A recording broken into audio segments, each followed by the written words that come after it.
Greetings from Network! She sure dialed up the charm, huh? Sounds like the payout could be huge, though. Let's head to the curatorium and check it out!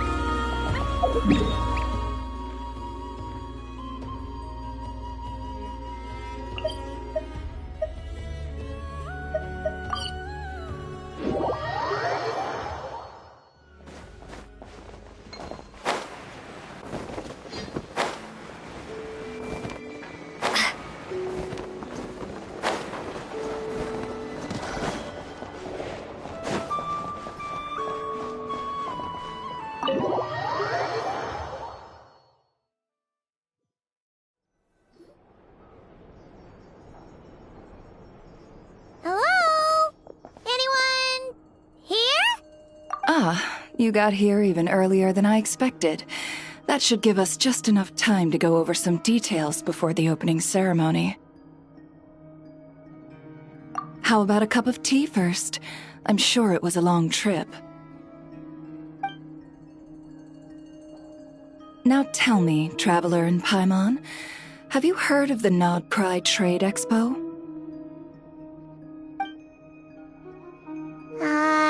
Nope.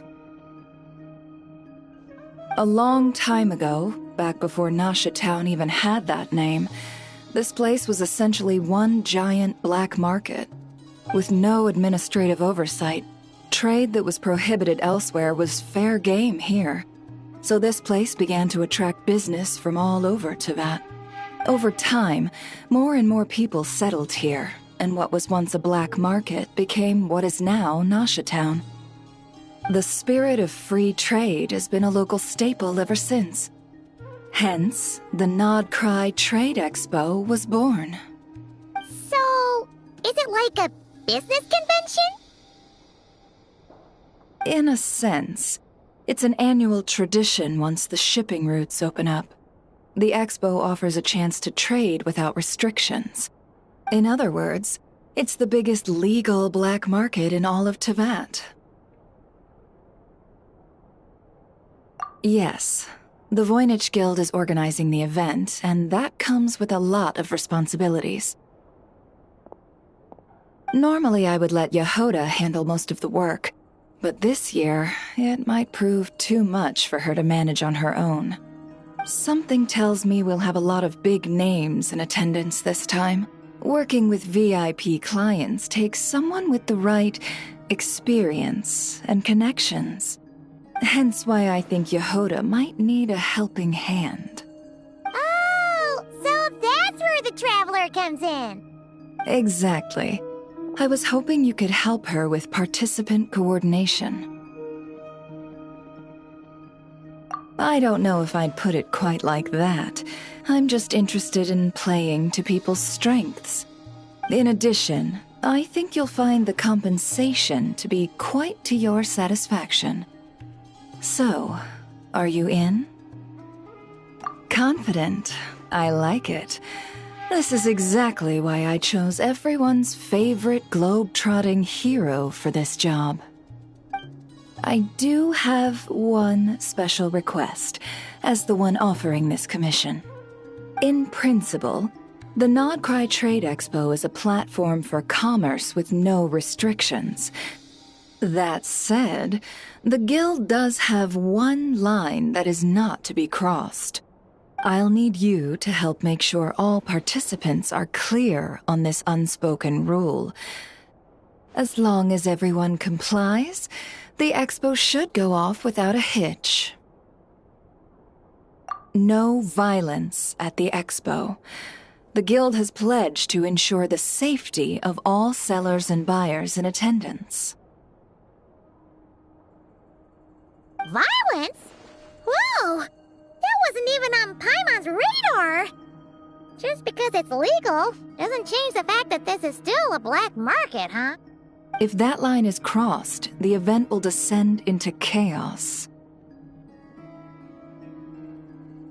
Of course, mediating such situations might prove complicated. So if you ever want my judgment on the matter, just come find me. The expo is being held on the shoreline to the southeast of Nasha Town.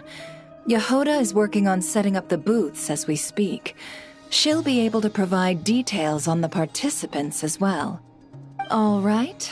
I suppose I'll leave you to it then. Yep, we got this.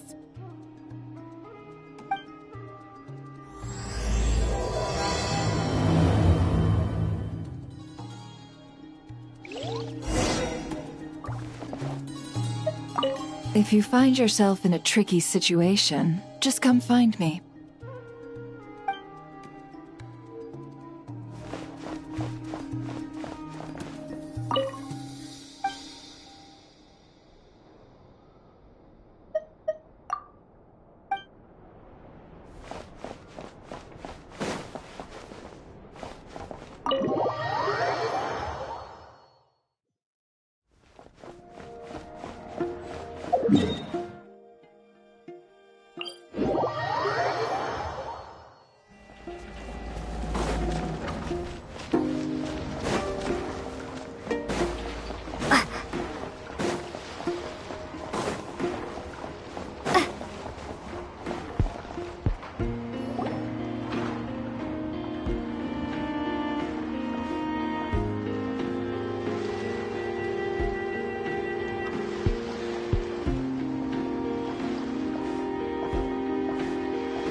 Never said the expo should be.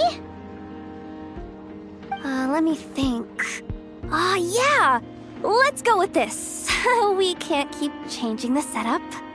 Where are the goods being stored? You still haven't told us. And what's the guild's cut on transactions this year? Sorry, one question at a time, please.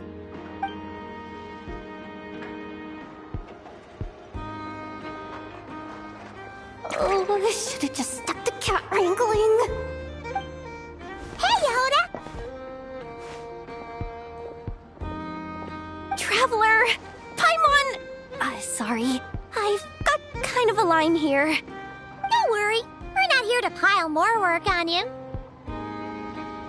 Really? Boss Neff, you absolute lifesaver! I'm seriously drowning over here. Oh, you two are doing me a huge favor. Never asked us to handle participant coordination. So, how can we help? Let me think. Oh, right. There are still 3 participants that haven't checked in. At least I think it was 3. Ugh, come on, Yehoda. Get a grip. I'm not forgetting anything. Am I? Looks like Yehoda's doing her freaking out face again.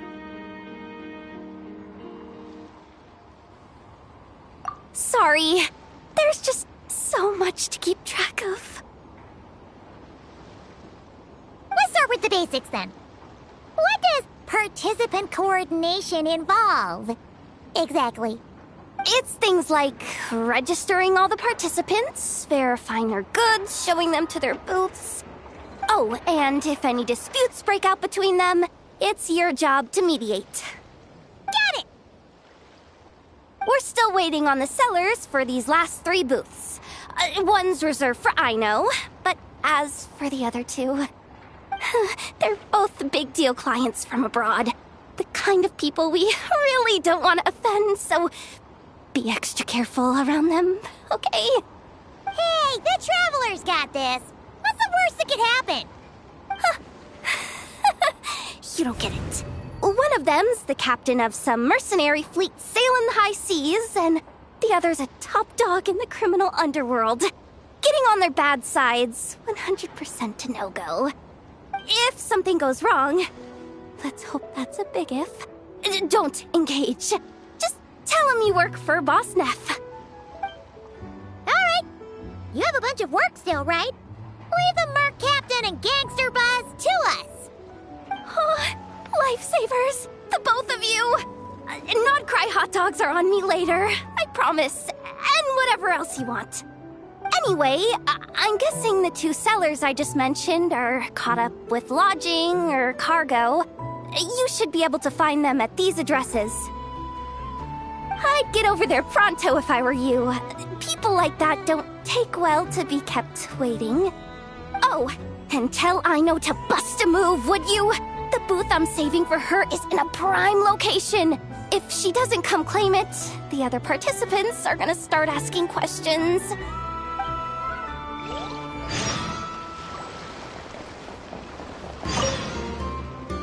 One at a time.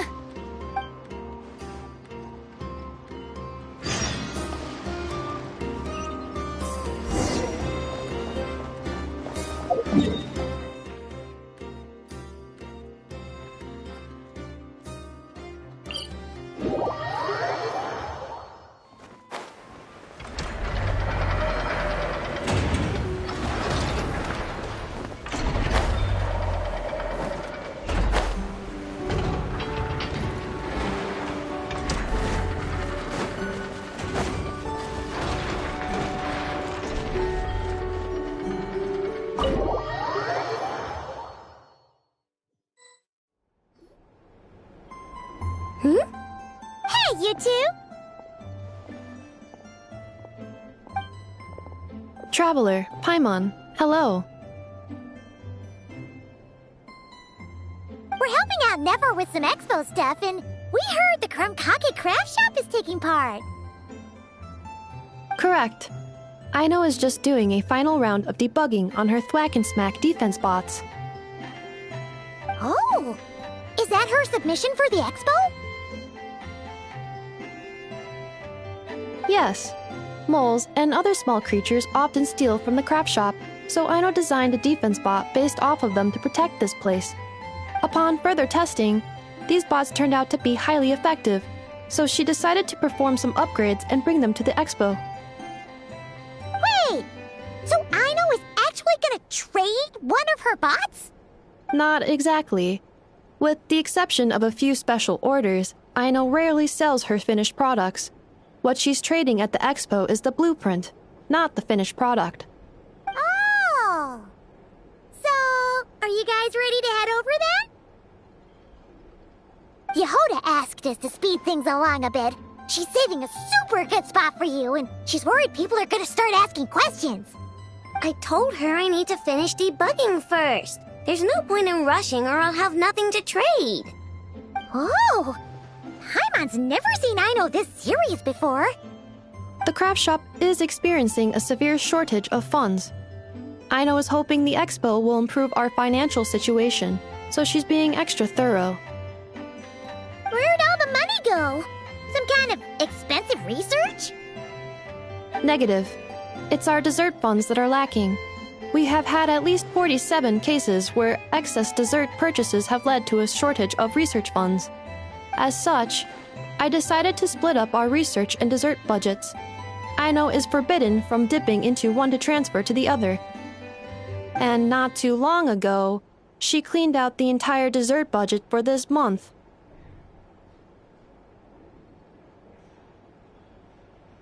Alright, done. Thwack and Whack defense bots, do me proud. Looks like we can head over now.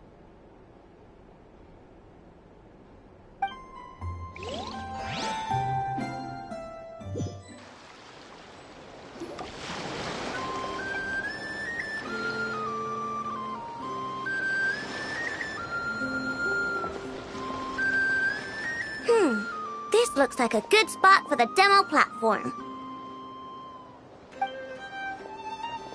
This new bot looks pretty interesting, I know.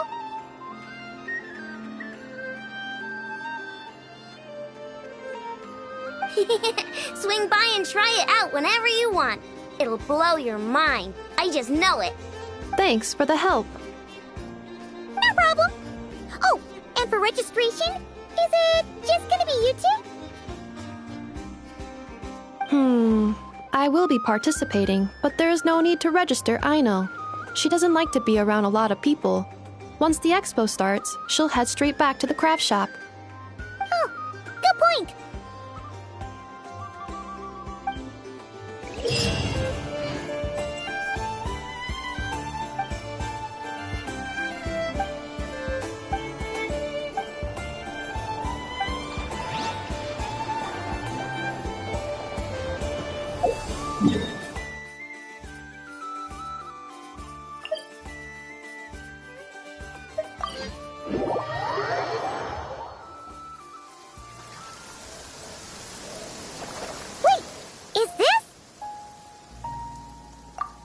Actually, this is the second ship in our fleet.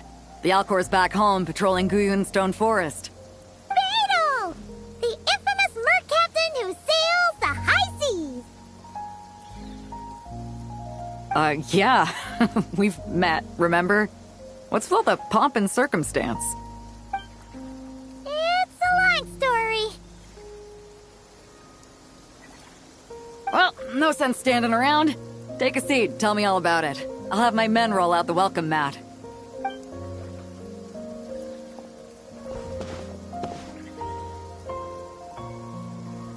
Ah, I see. So you know the head honcho of the curatorium, huh? Your network of connections is something else, that's for sure. Right. We need a record of who's participating in the expo and what you're planning to trade. Well, mark down me and a few crew members as participants. The rest will stay on the ship. As for what we're trading, take a look.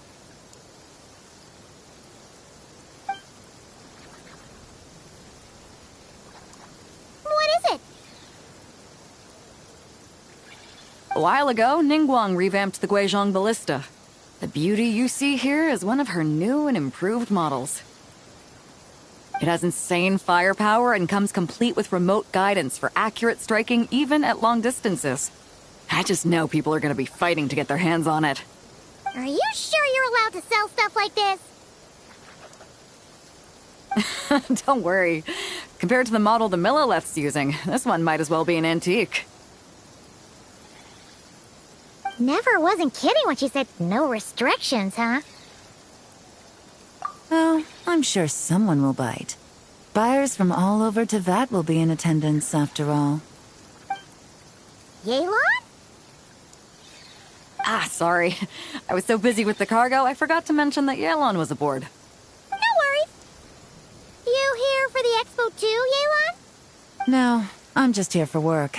Captain Beidou was kind enough to lend me a ride, so no need to register me with the expo.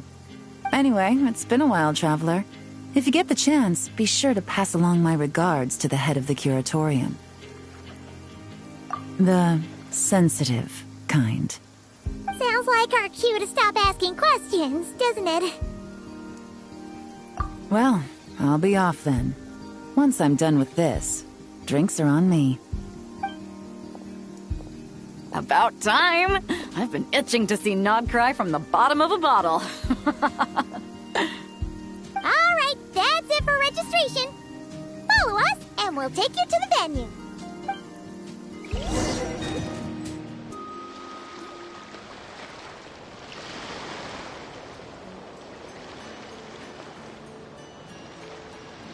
So, this is the place, huh?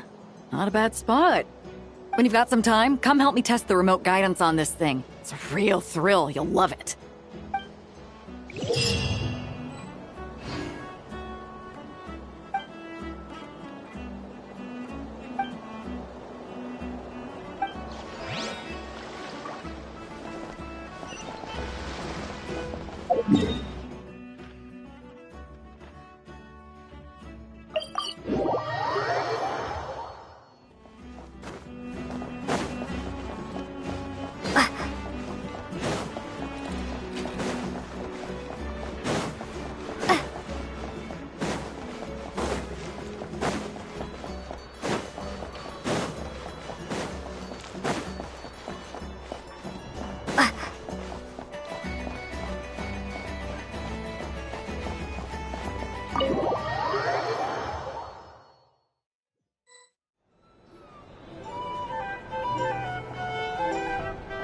Flagship.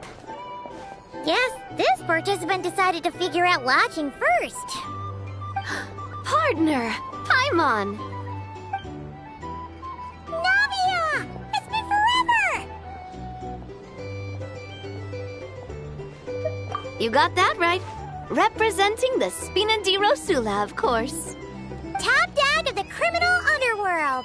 Yeah, that checks out. Is that my new nickname? I'm not opposed. It's kind of snazzy. It's great that we found you. We're working a commission to help with participant registration right now. You know, goods verification, stuff like that. Oh, I see. Well, in that case, take a seat. I ordered a whole bunch of food. Clorand and Chevreuse went to unpack some things, but should be back in a sec.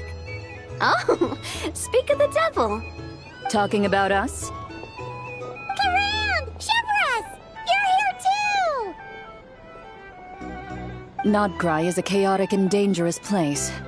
Considering the Spina's importance to Fontaine, the last thing we need is for something to happen to its president. I do find it nice to travel with friends, but come on, look who you're talking to. What's the worst that could happen? With that nonchalant attitude, it's anybody's guess. Fair enough. Guess you can mark down our champion duelist here as my bodyguard.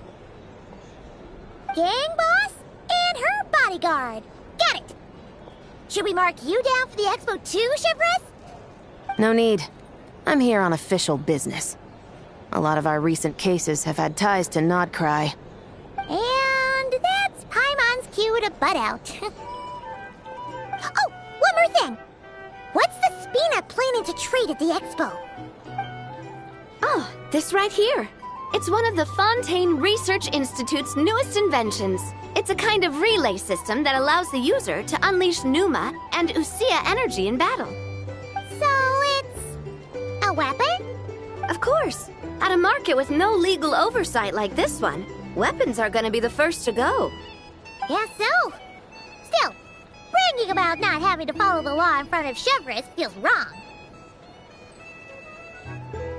I don't mind. I've read quite a bit about lawless territories and crime novels before.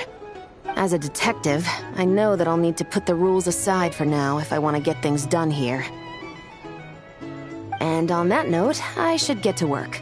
I've got patrol members waiting on me. Well, ready to head over to the venue? Just follow us! All right, let's get this show on the road. I want to get a bit of shopping in as well.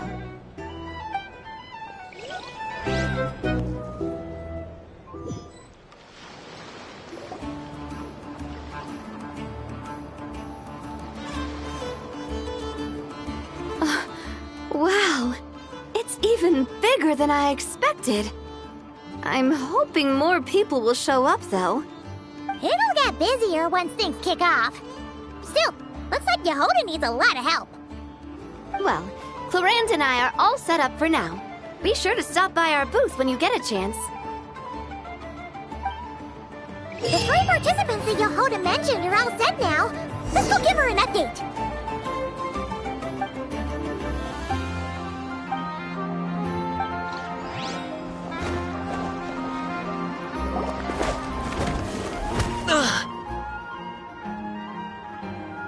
Hey, what was that for? Just shut up and move along. This spot is mine now.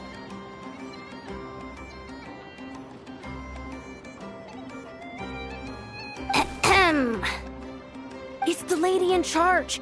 We were just setting up our booth and he's trying to take it from us. A troublemaker, huh? The expo announcement spells it out clear as day. All forms of violence are strictly prohibited. Read it and weep, Buster. I've been wanting to talk tough like that for ages. Should be enough to scare off a punk like him, no problem. It's not like I wanted to hit anyone. It's just not fair. What's that supposed to mean? We all know the black market stuff is in the highest demand here. So how did these dwarfs get a spot selling these stupid toys?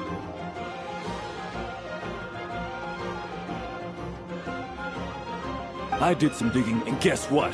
Turns out these brats have connections in the Voynich Guild. Obviously, someone pulled a few strings to get them here.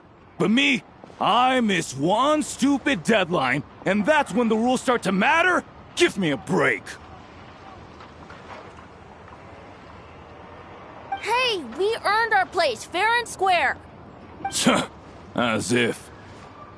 So, you're slinging out the easy targets, huh? That might work for you on the outside, but not here, and and not under my watch. These kids earned the right to be here, same as everyone else. Don't believe me? Take it up with the guild. We'll see who comes out on top.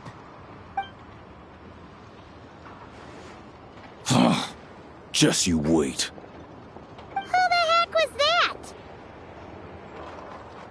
Just some punk looking for a fight. But I scared him off without even lifting a finger. I'm still shaking. That was close. Almost had to pull the never guard.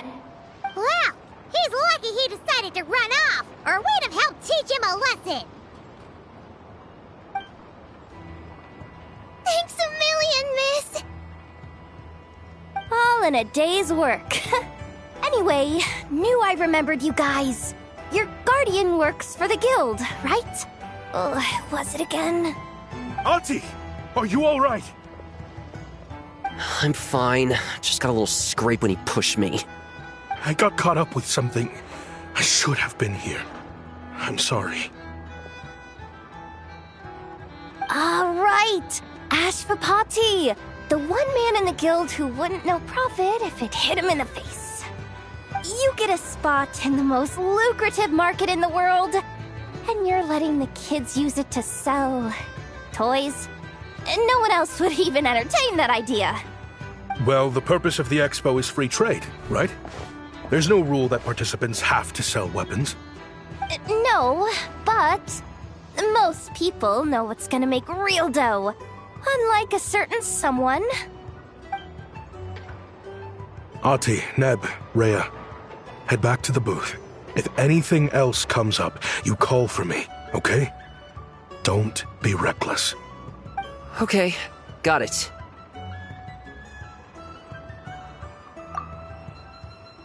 Yeah. You two know your stuff. Wait, what? Then why not make them look the part? They'll sell tons better that way. If you were to leave your kids a gift, would you choose a toy or a weapon? Well... In any case, I'm not looking to make it big. I applied for the expo because the kids thought it would be fun. All I care about is them having a good time. Fair enough. You're still gonna be busy with guild business though, right? Just a heads up. This might not be the safest place to leave the kids unattended. I understand. A lot of children suffer because their parents are too consumed with work. It's unavoidable sometimes. But I want them to have better. You know what? Don't even sweat it. I'll look out for them. What the heck are you doing, Yehoda? Really? That would be amazing. What do you say to Miss Yehoda, you three? Thank you, Miss Yehoda. My pleasure. Just have them come find me if anything comes up. Got it. I should get going then. Wow. Way to step up, Yehoda. I'm just looking out for some kids. How hard could it be? Then again, I bet I'll be swamped with disputes to settle once this thing gets rolling for real. Relax, we'll help you out. Oh, also, we registered the last 3 participants. So, the expo can start now, right? Wow, already? In that case, let me go get things ready for the grand opening. Talk to you later.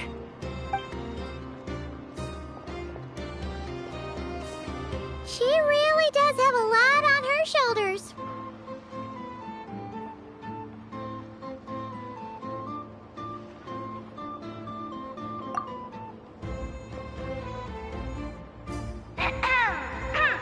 Attention, everyone!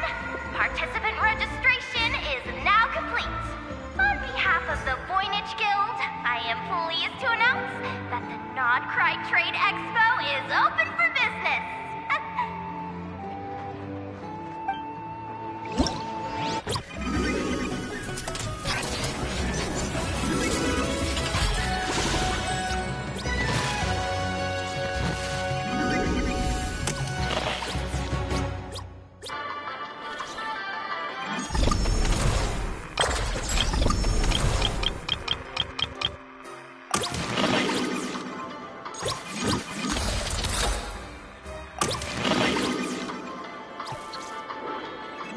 Whoa!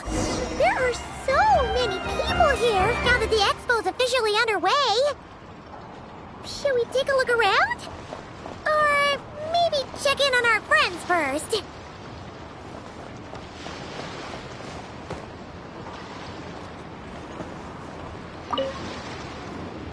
Uh-oh. It's Lord Songima Bay! Oh, I wonder what we're in for this time. Well, hello! Is that the Traveler and our dearest Miss Expo Manager Yehoda? You're in luck. I'm offering a whole host of Expo-exclusive discounts. Don't miss out. Paimon's not remotely surprised to see Dory here. This event's practically made for her. Yeah, she attends religiously every year. And she's always the seller who we get the highest number of complaints about. Complaints? Every single mora I make from this expo is 100% legitimate. I've never broken the rules, and my prices are entirely fair. If people regret their purchases and want to grumble about it behind my back, that's not my problem. Paimon can hazard a guess as to why people might be complaining. I know. And every dispute ends in your favor after you've peppered the buyer with 1,000,001 reasons why you're not in the wrong. It's just... Could you maybe not find a way to send every single one of your customers complaining to me this time? I'm begging you, Lord Songema Bay, for me, please.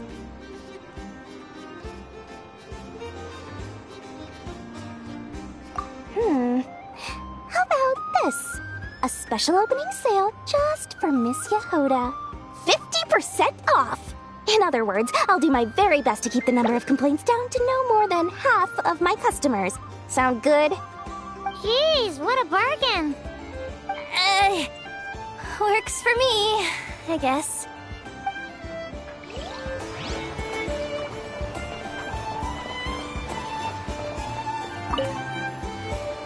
Have you been to the Clink Clank Krumkake Craft Shop's booth yet?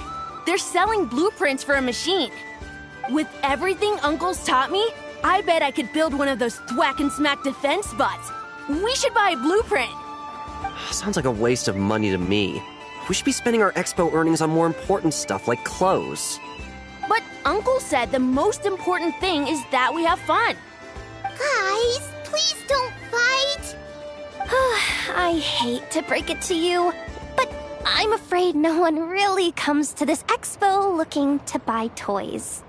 If you make any more here, it won't be nearly enough to buy yourselves a blueprint.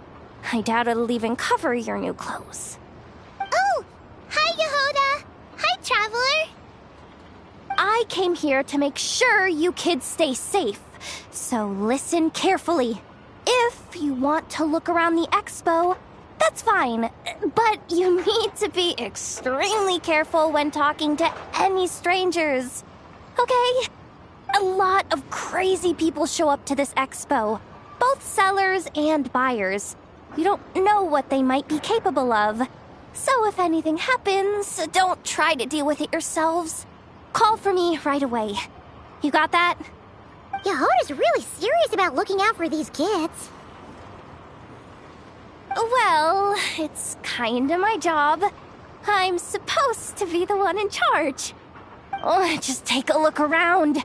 This booth is the only one being run by a bunch of kids.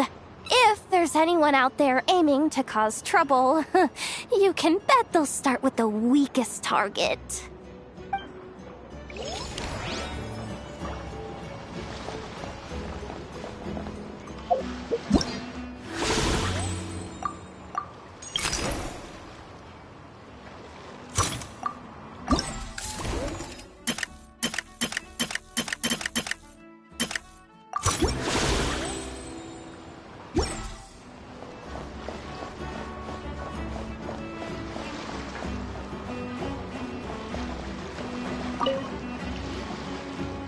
This exhibitor's demands are ridiculous!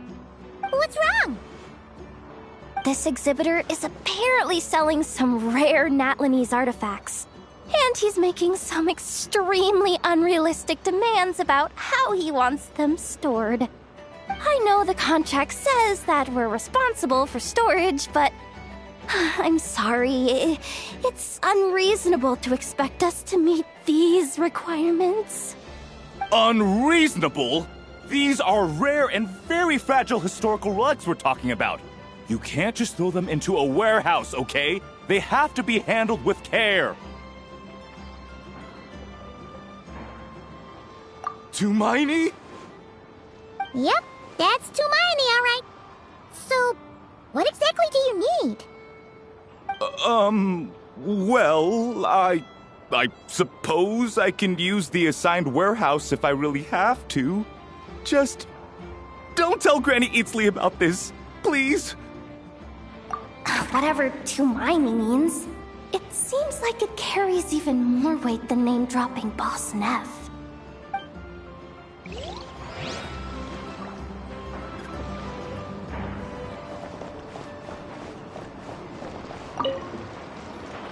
Welcome to the Treasure Hoarder booth. The treasure hoarders have a booth? Yep, every year.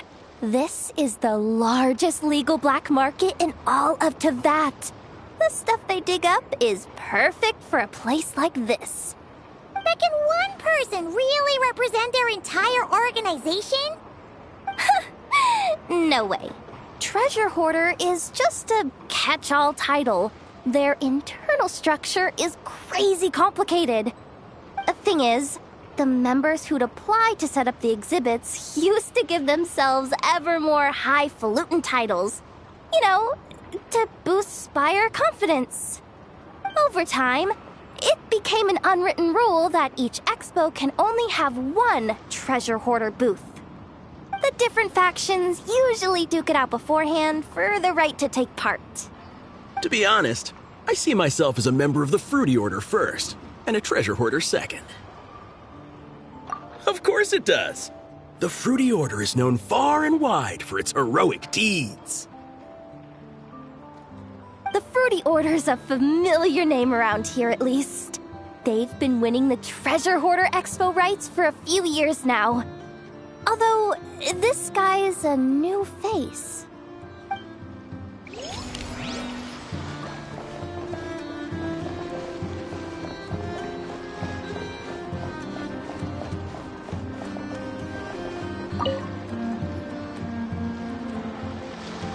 Wait, that's a familiar face. Isn't that Viswava? Why, if it isn't the Traveler. Knew there'd be some big names here. Let's get the official business over with first. Unfortunately, you're the first seller at the expo to receive a complaint. We've received word that the muskets you're selling are a few shots away from turning into scrap. Well, yeah. It's written here plain as day.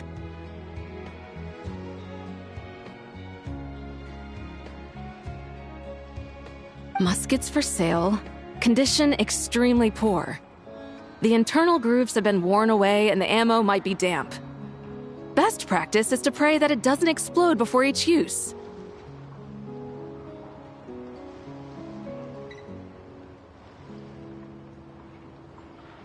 Wait, so you weren't speaking in code to cover your tracks?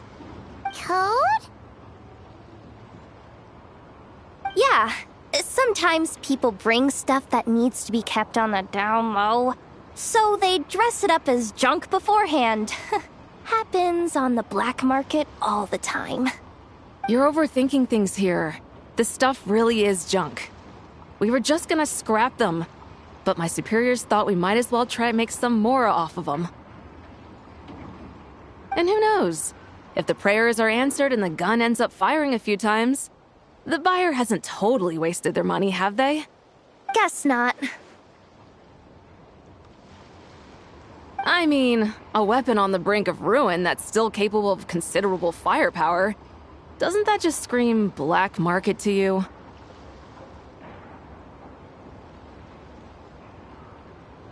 Yeah, but who would buy something like this?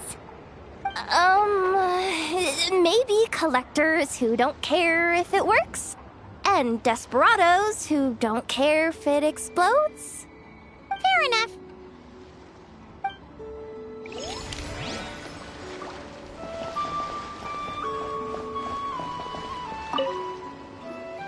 Sir, we don't forbid exhibitors from offering drink samples, but I need to make sure you understand what you're getting into. Any samples you offer are at your own risk. If anything goes wrong, like if a customer has a bad reaction to one of your products, the expo can't take any responsibility. Rest assured, ma'am, what you see here is 100% pure Mondstadt vintage. Straight from the Dawn Winery's cellars, actually. Really? Wow-wee!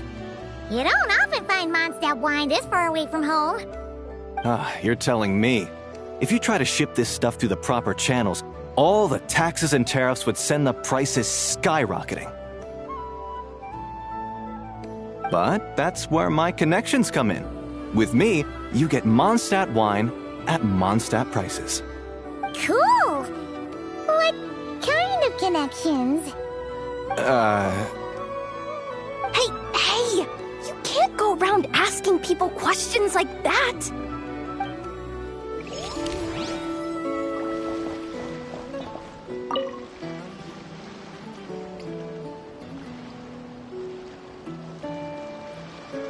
Hey, look! It's our old pal Lieben! Oh, it's you two! Been a while, hasn't it? Wait, you know this guy too? Okay, I'm slowly starting to get why Boss Neff asked you to help me out. Ah, you must be the expo manager. Was there something you needed from me? Nope, just checking in. You're just selling a few ordinary items, is that right? Mm-hmm, that's right. Okay. I mean, we've got people selling toys this year, so why not? You seem confused. In the right environment, ordinary items don't have to fetch an ordinary price, you know? I'm sure I'll meet someone at this trade expo who recognizes their hidden value. Cool. Well, you do you. I'm certainly not gonna stop you. What about you, friend? Care to do some business? Well, to be honest, I spent most of the ones in my inventory to purchase this batch of goods. The ones you see here are just for decoration.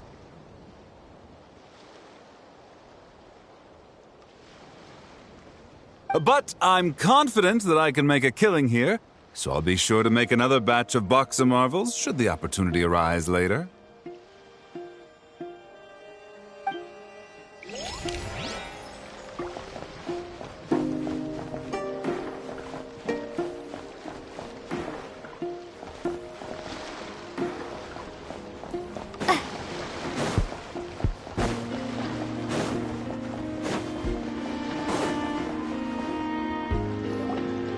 Wonder how Beto, Navia, and Anefa's goods are selling.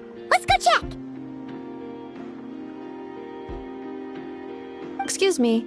According to the expo announcement, you are in charge of mediating disputes between participants, correct? Just now, as Aina was about to return to the workshop, she got dragged into a conversation with some individuals who appear to have unofficial ties to the expo. My database does not have relevant information on how to address the situation, so I came to you for help. Unofficial ties, huh? Sounds a little shady. Come with me.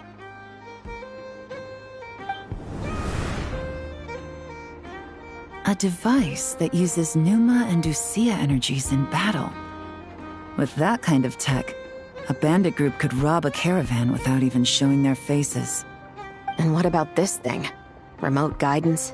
Precision bombing at long distance? If a group of thugs got their hands on it, their enemies might as well surrender on the spot. The Fontaine Research Institute made the right call going through the Spina di Rosula rather than selling it themselves.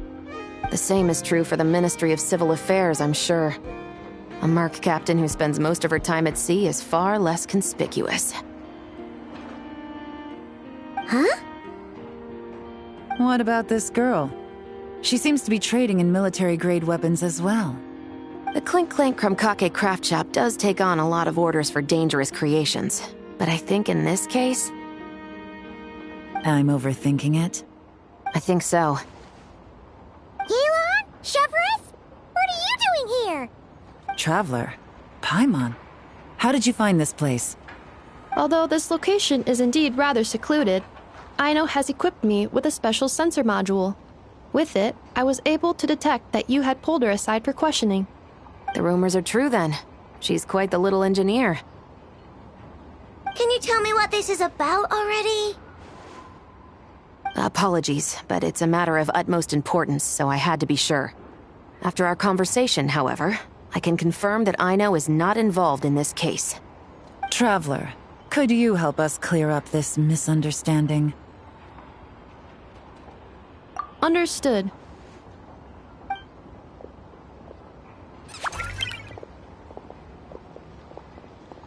Based on our conversation just now, I'm guessing neither of us is the target the other is searching for. I second that. And since our strategies were so similar, I'd wager we're after the same person. Yeah, Paimon thought so too. Well, I wasn't planning on dragging you into all this, but now that I appear to have gained an unexpected partner, I suppose I might as well explain. I trust you, Traveler, and Miss Chevrolet seems to do the same. With you here, I'm hoping we can avoid further misunderstandings. Agreed.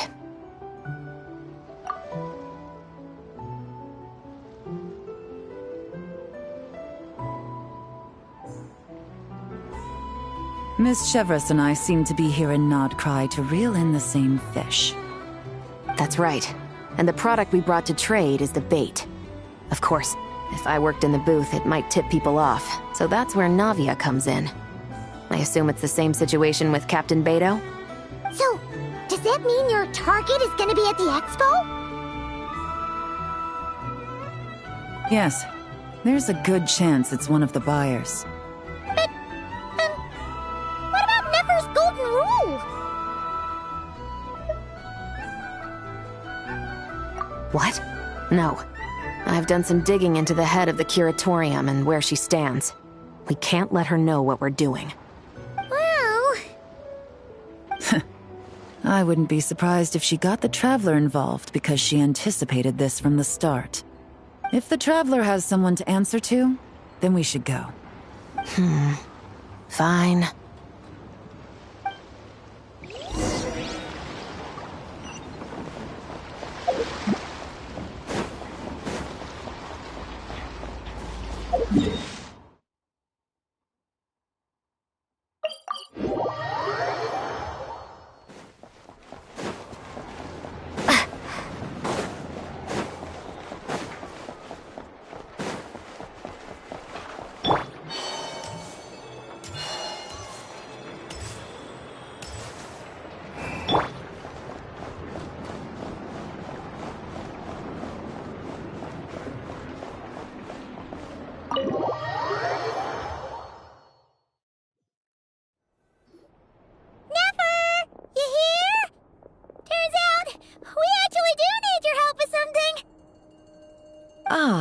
Miss Yelan from Liyue, and Miss Chevreuse from Fontaine.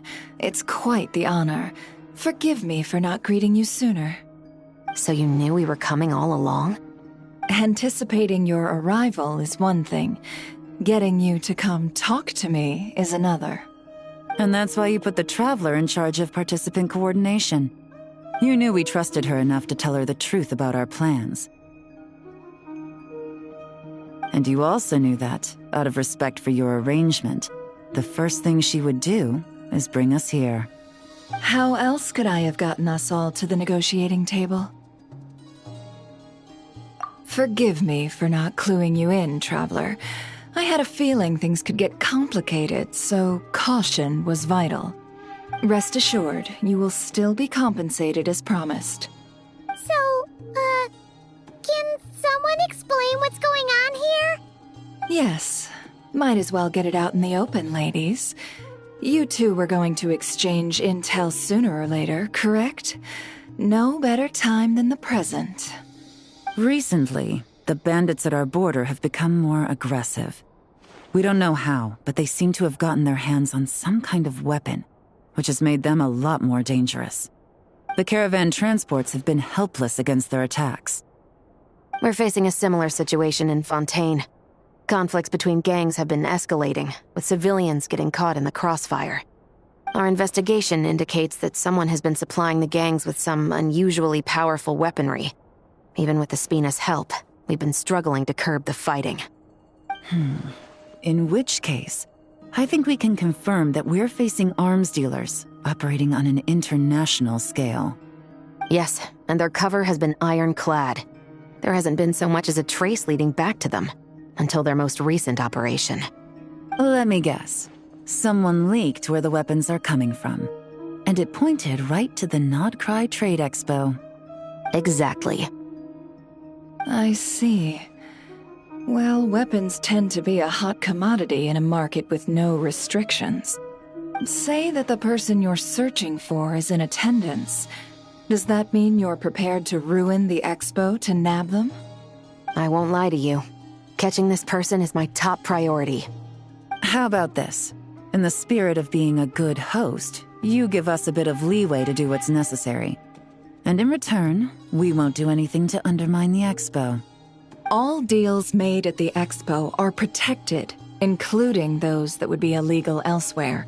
It's the entire purpose of an event like this. The Voynich Guild gets a cut from both the seller and the buyer, so we have a duty to uphold that principle. I can't just let a customer get scooped up by the authorities while everyone watches. You said this was a negotiation, but you don't seem prepared to compromise. Let's think about this. Maybe there's another way? Only deals made through the expo are protected, correct? Oh? Theoretically speaking, were any deals to take place outside of the expo's scope, I would have no right to interfere. Good. Then we can promise that the rules will be followed. I want insurance, then. To hold you to your word, the Traveler must be part of all operations related to the investigation. We have a deal. Then you have my thanks in advance. Looks like negotiations are a success! It's the best outcome I could have asked for. I appreciate the help, Traveler. In that case, do me one more favor, would you? When this is all over, I want to hear the real story behind everything that goes down.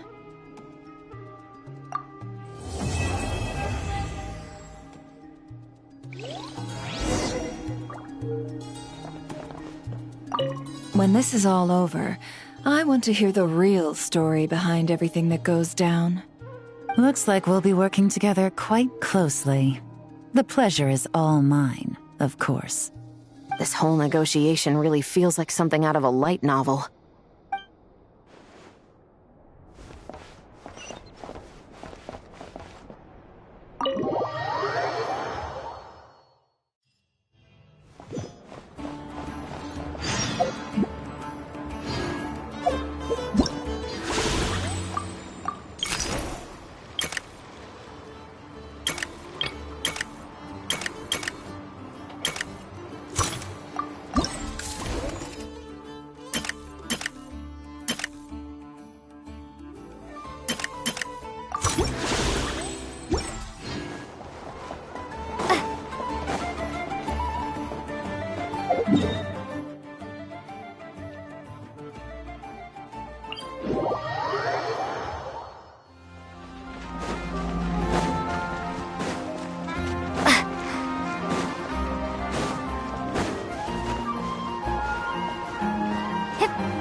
It's her! The boss of the Spina di Rosula! Huh? Uh-oh. Things are about to kick off. What are you worried about, Yehuda? Shh! Don't you see him over there? Parasol Lady's the head honcho of the Fontanian underworld. Rumor is she pulled the crumbling organization back together and avenged her father with her own hands. Oh, we don't want to get on her bad side. An eye patch over there is a merc captain from Liyue. She has a fleet of her own that sails the seas. Most people know to steer clear. I was worried this expo might not be big enough for the two of them, if you catch my drift. So I kept their booths far apart. Looks like they wound up meeting in the end, though. You don't think they're butting heads already, do you? What am I gonna do? Hey guys! What's up? Oh, hey there, partner in Paimon. Partner? Can't go far in my line of work without hearing about the president of the Spina di Rosula or the champion duelist of the court of Fontaine. Thought I'd make some friends since the opportunity's presenting itself. Plus, now that the travelers arrived, I wonder if these ladies might just agree to coming aboard for a drink. What's the traveler got to do with that? You're too kind, Miss Beto. So, the thing is, over there is a friend of ours. She's managing the expo, and seeing as you're all big shots where you come from, she was worried you might, butt heads. Is that so? Well, I think you can put her at ease. Yeah, and if there's anything we can do to help, just say the word.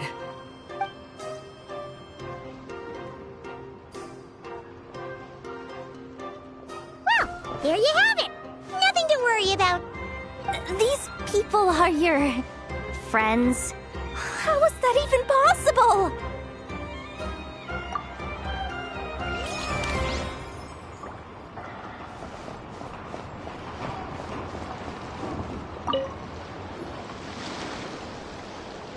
If you want to drum up some business, all you gotta do is holler, and everyone on the first floor will be able to see you. Also, you have to come this way to get to the second floor, which pretty much guarantees that everyone attending the expo will notice you guys at some point. Not bad, huh? Thanks to the spot I saved you, you guys will be drowning in business before you know it. Your point being? Cross-referencing Yehoda's current facial expression against database. Confirmed. Analysis suggests that Yehoda hopes we will return the favor. You bet I do. At least Robo-Girl gets it. Okay, how do we do that? Generating proposal. Complete. Yehoda, the next time you visit the workshop, I will reserve the seat closest to the hallway for you. Huh? This seat provides priority access to any dessert items delivered from the kitchen. It is also free from window glare and sits at optimal proximity to the teapot. By reserving this premium spot for you, I can guarantee you a most enjoyable dessert sampling experience. Is this your idea of a fair trade? Are you kidding me? That spot's usually reserved for me. I'd never let you take it if I didn't have my dessert budget to consider. What's going on? Yehoda looks upset. All right, I'll level with you. Since I saved you such a great spot for your booth and all, could you possibly lend me some technical support? Please? Technical support? This year's expo is way bigger than ever before, which means there's definitely gonna be more shenanigans going down too. I know, surely you have some kind of contraption that can, like, scare everyone at the expo into compliance or something. As the manager, I need something I can fall back on in case the you-know-what hits the fan. Let me think. If things escalated that far, shouldn't you just report it to Nefer instead of trying to deal with it yourself? Well, yes, technically speaking. But if, for example, it was somehow kind of my fault to begin with, I'd probably be better off solving it myself on the DL. Remember those 3 kids? Well, that punk who was harassing them wasn't just some random nobody. He was just the one that got picked to stir things up. There's a whole bunch of people here who aren't happy with the booth situation. Now, obviously, they don't have the guts to pick a fight with the Voynich Guild directly, but apparently, they at least have the guts to harass 3 kids outside the confines of the expo. The problem is, I'm not really supposed to get involved with anything that isn't strictly to do with the expo, so the whole thing would kind of be hard to explain to Neff. Not that I regret what I did, but jeez, Yehoda, you sure know how to make life harder for yourself. Okay, yeah. Sounds like we need to be smart about this. Fine. Just this once, I guess I can lend you the Clink Clank Crisis Control Switch. Agreed. This option meets Yehoda's requirement for an expo-wide intimidation strategy. A Clink Clank Crisis Control Switch. What's that? This little guy right here. I made it recently after getting myself into a really sticky situation. To activate the switch, you just need to give him 3 taps on the head. If you do that, there's pretty much nothing in Nodcry that you won't be able to handle. Really? So what actually happens when you activate it? You'll find out if it comes to it, but I'm only letting you use it once. so you better save it for when you really need it. Okay, cool. I'll take your word for it.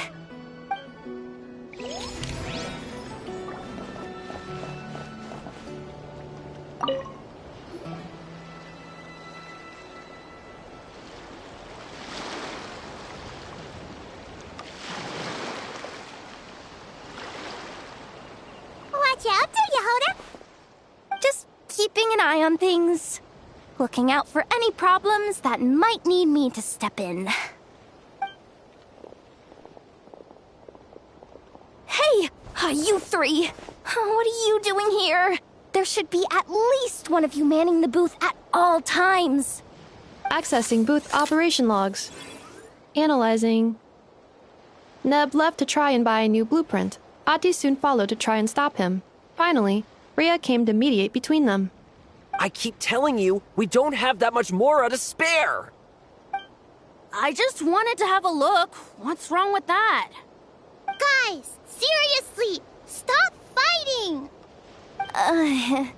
Here's the thing, Neb. Even if you could afford to buy a blueprint, I'm afraid I couldn't allow it.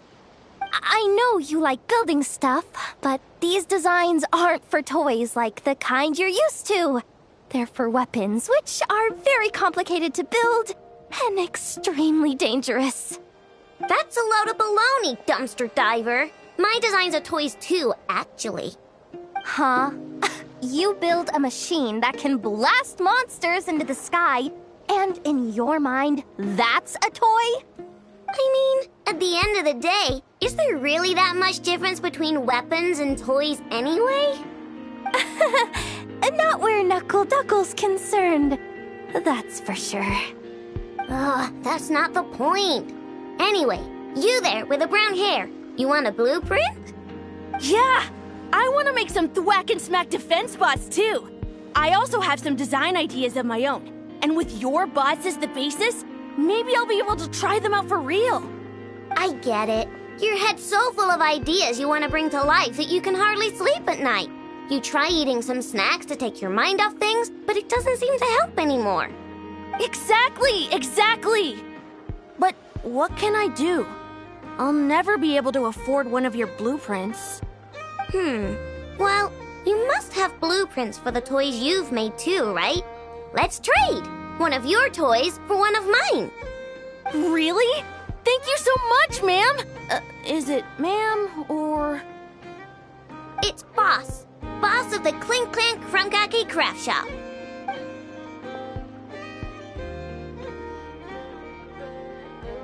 Thank you so much, boss of the Clink Clank Krumkake Craft Shop.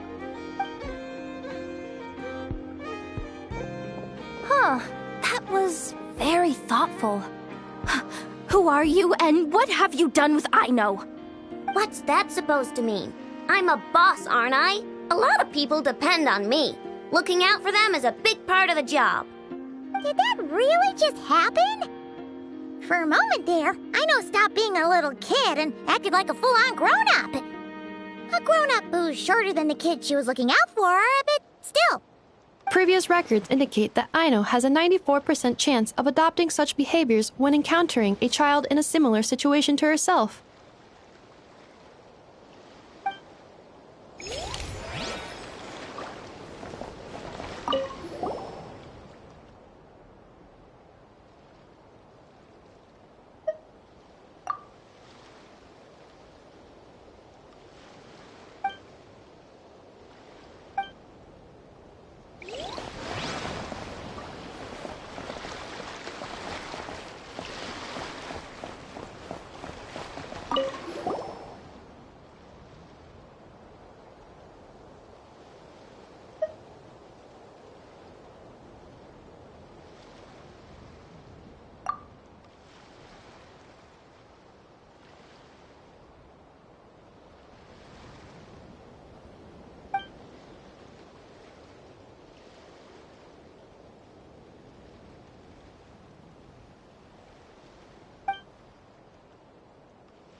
Traveler, Paimon, how do you do?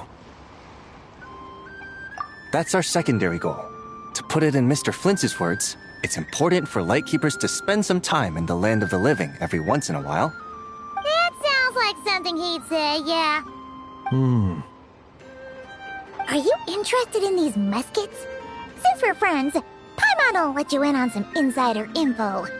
This officer here is basically selling scrap. Oh, I'm well aware. The sign makes that quite clear. True. I'm interested in this particular piece because it brings to mind a picture I once saw. It featured several Ratniki and a Fatui officer who fought alongside them. The weapon that the latter used was identical to this one. The Fatui teamed up with the Lightkeepers? That's not unusual. I've heard similar stories from our older members. The owner of this musket must have been a hero who stood against the Wild Hunt as well. But why would you sell a hero's firearm?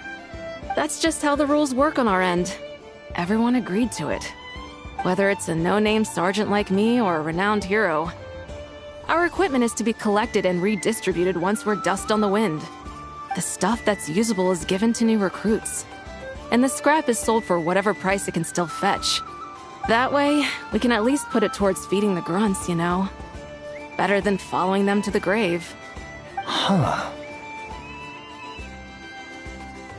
I think I'm going to buy this musket, Mr. Flintz. Could you tell me a few more stories about it when you get the chance? Of course.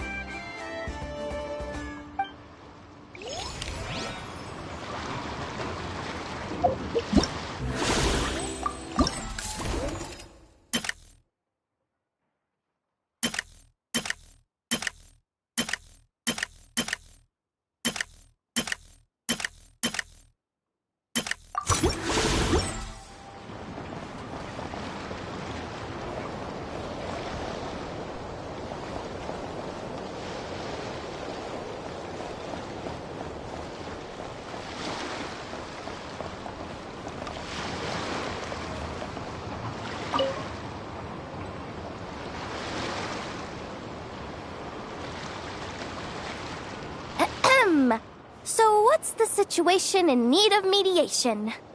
This person's been glaring daggers at me from behind since she arrived. Hey, you! I'm a member of the Fruity Order, you hear? What a coincidence. So am I. Wait, really? I first encountered the humor and intelligence of trendy Zaytun Peach in the New Tide anthology. Then I heard the legend of intrepid Valberry while I was in the Fortress of Meripede. The more I heard about your order, the more it drew me in. I've been searching for so long, but I was never able to find an actual member. So when I heard that the Nodcry Trade Expo was being held again, I applied under your name. And now, I finally get to meet you. It's those idiots. Stirring up trouble again, huh? So what I'm getting is that this guy's an imposter? Our orders won the expo rights several years in a row, so we announced that we were backing out of the running this year to avoid conflict. Then, this guy had to come along. A few of the other groups were looking to duke it out, so imagine their anger when someone claiming to be one of ours snatched the expo rights again. Well, no one's made any trouble for me. Wait. Does that mean you've taken them all out already?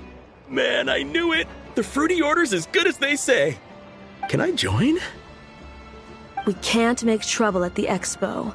Voynich Guild rules. Once it's all over, meet me at the harbor in Nasha Town. I see. All right, I'll be there. Does he not realize what's going on here? Also, considering our smooth collaborations thus far, a word of advice for the guild. This guy has only been able to keep his head in his booth because the Fruity Order took care of any rival factions. But if there's one thing the treasure hoarders have in spades, it's sore losers. Since our order has proven untouchable so far, they're sure to find easier targets to vent their frustration on. So look after those kids. Huh. So this guy has been responsible for more than one conflict so far.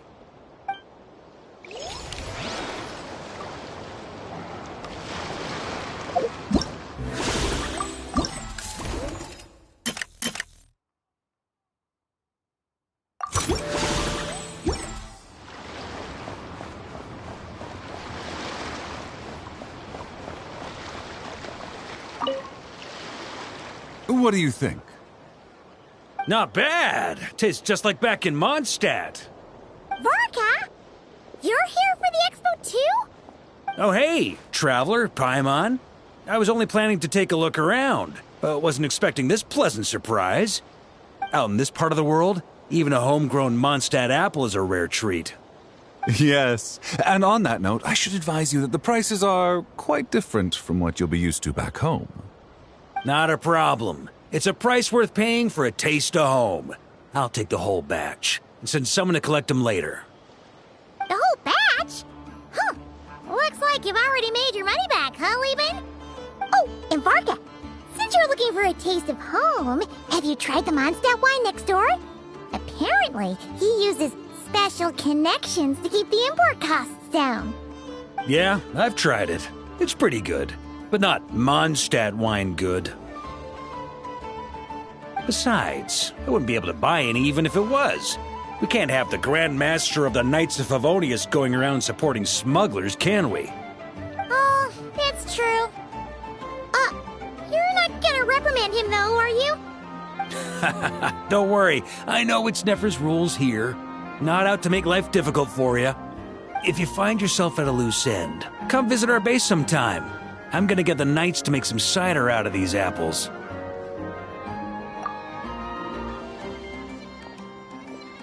You're as generous as they say, Grandmaster. Looks like you finally made some real profit. Hey, don't make me sound so incompetent. Though I'll admit, I wasn't expecting to make my money back quite so quickly. Now I can start thinking seriously about my next venture. I'm planning on heading to Snezhnegrad, actually. I hear they're running low on lots of supplies because of Project Stuja.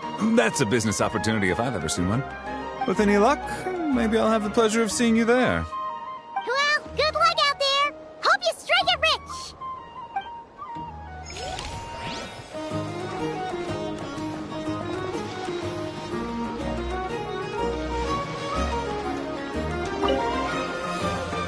I can't believe you came all this way to investigate me.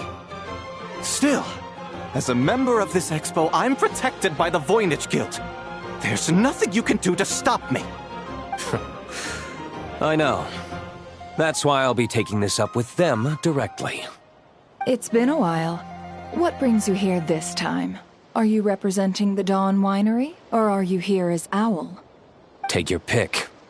Even Owl would take issue with people smuggling the winery's products. I understand. But please be assured that I would never pit the rules of the Voynich Guild against the interests of the Dawn Winery. Our long-standing collaboration is far too valuable to me for that. No faction exists in Nodcry that can impose their will on everyone else. The rules we have now are a result of the tug-of-war between them all. In any case, I only allowed this gentleman to sell his so-called Dawn Winery vintage here because I'm confident that it poses no threat to our collaboration.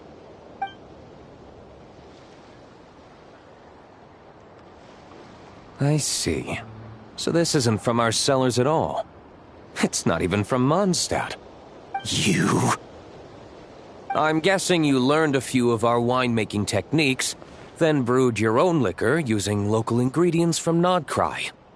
Imitations like these are no threat to our business. Oh, just you watch. One day, my wine will leave the Dawn Winery in the dust! I'll grant that your wine is a perfectly palatable product. But the fact that you didn't dare to sell it without attaching our name to it speaks volumes. That alone tells me that I'll never need to worry about any serious competition from you. Leaving so soon? Can't I persuade you to come to the Curatorium of Secrets for some tea with me and your 2 old friends? Hey there! It sounded like you were discussing some pretty serious business, so Paimon didn't want to interrupt. I'm afraid I'll have to decline. That's a shame. Next time you're back in Mondstadt, pay a visit to the Angel's Share. At least there, I can offer you a genuine Dawn Winery vintage.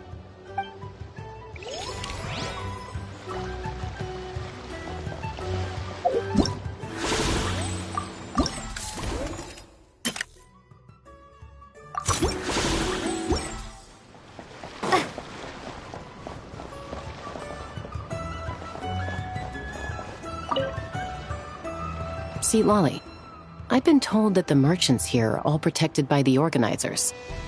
I'm afraid confronting him myself will be more trouble than it's worth. Do I have to do everything myself? Oh, please! Granny Eatsley, have mercy! Chaska! Say, Lolly! What are you, It's a long story. Basically, a few members of the Flower Feather clan brought word from Nodcry that someone was selling Wyob fragments at this expo. Pretty serious stuff. So I brought Seat Lolly here to get to the bottom of it, and hopefully keep things under control. Oh. Okay, well, as it turns out, we've been tasked with mediating any disputes like this. Are you intending to try and stop me? Look, I'm not trying to be difficult, but you don't need me to tell you that our Wyob are not for sale. Wait a second.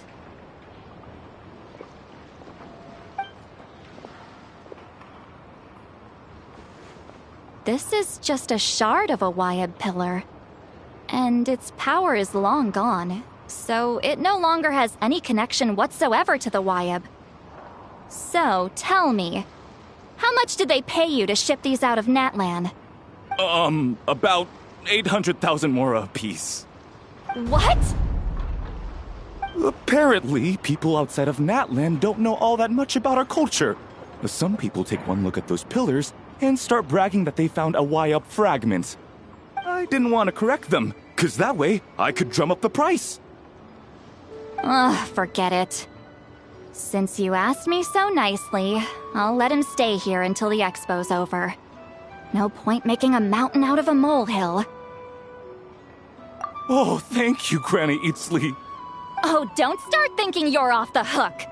Once this is over, you're going straight to Biram to face the music. Oh.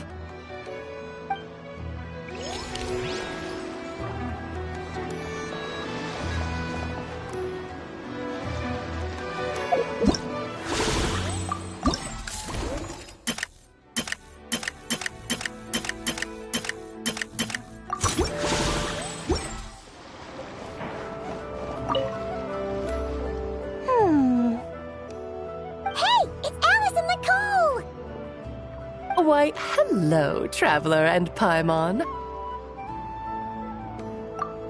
Oh, quite the opposite. I'm her supplier.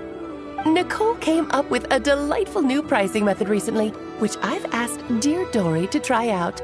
We're here today to see how it's all going. What sort of pricing method is that? Curious? Well, allow me to explain.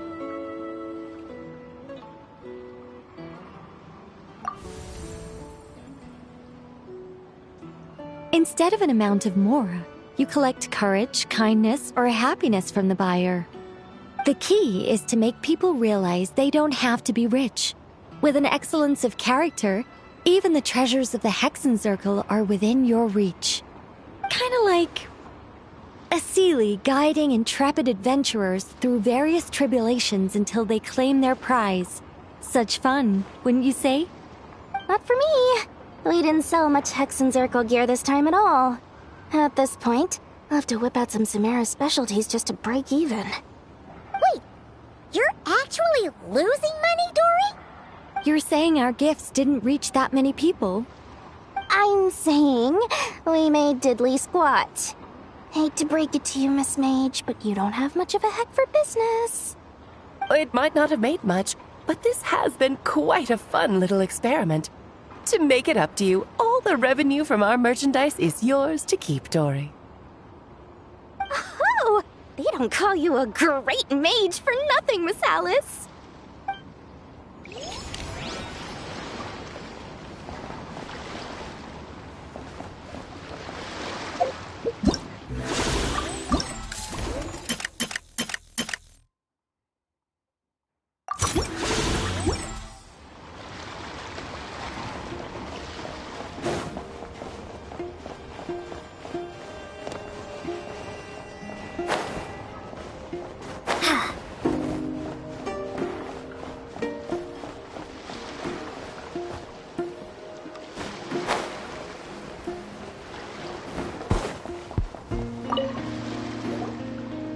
It's almost time for the expo to end.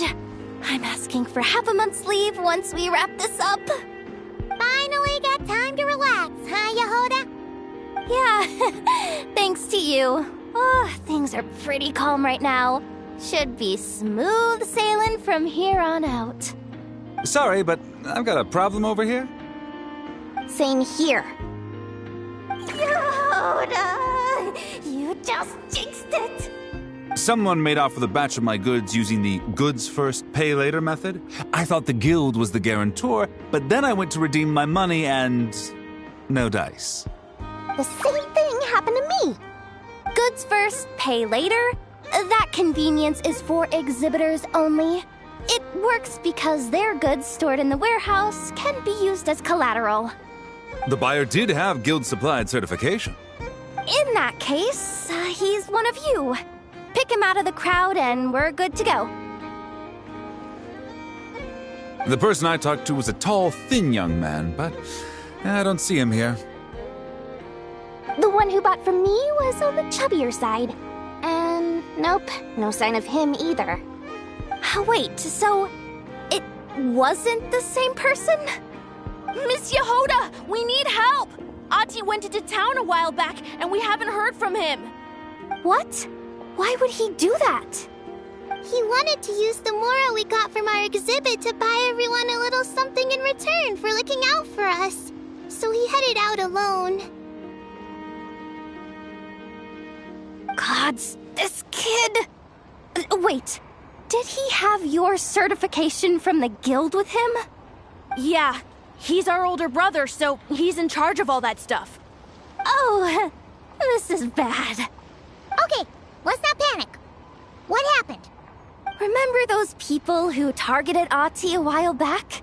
I'm worried they kidnapped him and are using his certification to scam goods off the other exhibitors. Sorry. Oh, this isn't your fault. Should we rescue Ati first? But Nodcry's huge. Where would we even start? We could go for the goods first, but we're dealing with a group. If they split up, it'll be impossible to nab them. Oh, come on, Yehoda, come on! You promised Boss Nephew to uphold the guild's reputation, and you promised the kids you'd protect them. This is all falling apart. Looks like you're down to your last option, dumpster diver. Oh, right! The Clink Clank Crisis Control Switch! Clank Clank Crisis Control Switch activated. Awaiting orders. Awaiting orders. Awaiting orders. Whoa!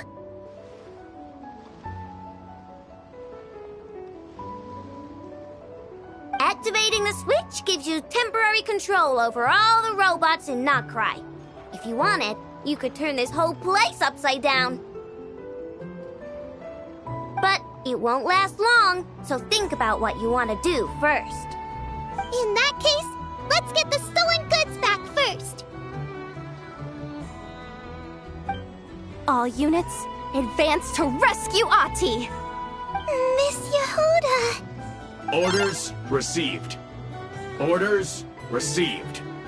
Orders received.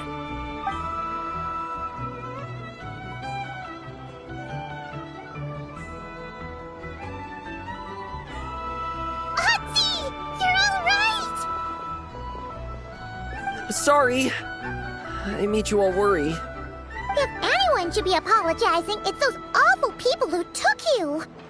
You just wanted to repay everyone's kindness. They stole my expo certificate. Did that cause trouble for anyone? Let's just focus on one thing at a time. Inventory complete. All goods have been retrieved. See? Told ya. With the Clink Clank crisis control switch, there's no problem in Nogcry you can't handle. With so many bots around, we didn't have to choose between the rescue and getting the goods back. We were able to do both. I know. These kids call me boss, and as their boss, it's my job to protect them. No way I'm letting them get in trouble with the guild. Thanks, boss. Aino's a great person to have on your side, huh? To be honest, I could hug you right now. But I think I'll have that vacation first. Oh, right! I owe you a hot dog, don't I?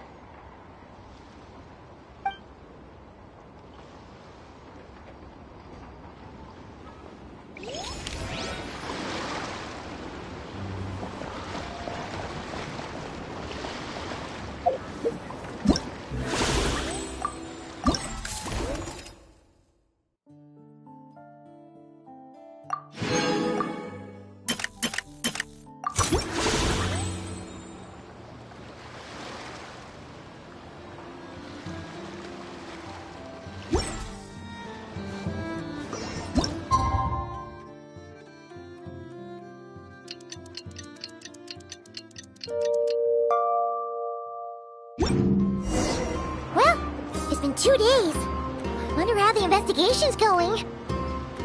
Let's go check in with Yelan and Chevres. Wow! Can this launch blaster thing really shoot stuff from that far away? It does launch and blast things, but it's actually called a ballista. And yes, it can. But how does it stay on target? It uses a remote guidance system. But I'll let you in on a little secret. The upgraded version doesn't even need that. Can I give it a try? Oh, not a chance, kid. Can't have you hurting yourself. Believe me, this thing is even more powerful than it looks. Ask me again once you're older. Hey, Beto! What you up to? Oh, it's you two! I was just introducing our product to these discerning young customers. Paimon thought you were here for some, you know, fishing? Wait, are these three? What? No, of course not. The kids were just curious, that's all. I'm sorry. Are these three preventing you from doing business? Let me get them out of your hair. Come on, time to go. Oh, do we have to? Don't sweat it. They were just curious. I'm happy to tell them more about it. No, we've taken up enough of your time already. Neb, don't bother people when they're trying to work, okay? Okay. It was no bother, I swear. In fact, once the expo is over, come find me on my ship, and I'll let you see the ballista in action. How does that sound? How much would it cost?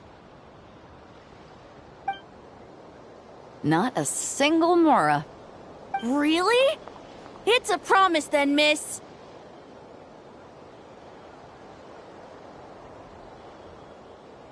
Your vessel. It's a battleship, isn't it? Are you sure you should be bringing children on board? Why not? Whenever we're docked back in Liyue to pick up supplies, I always let the kids around the harbor come aboard to play, and boy, do they love it.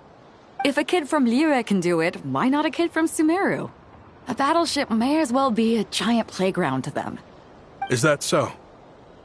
I've heard that people in Liyue also turn gunpowder into explosive firecrackers and give them to children as toys. Perhaps only the kids back in your home country are lucky enough to look at a giant battleship and see a playground. If you're worried about safety, I can... No, I suppose I'm just envious. That's all. I'll be sure to bring them over if we get the chance. Seems like he really cares about those kids, huh? Anyway, what did you want to talk about? Oh, just wanted to ask how it's going with the top secret, fishing. Did you reel in the catch of the day yet? They're circling the hook just fine. Just waiting for a bite. Whoa! Where did you come from? Shh. Well, that just proves my point. Something like this would only see more use in Fontaine. Ah, except you never find something like this for sale there. Better jump on the chance now before it's too late. Excuse me? He's coming this way! Steady now.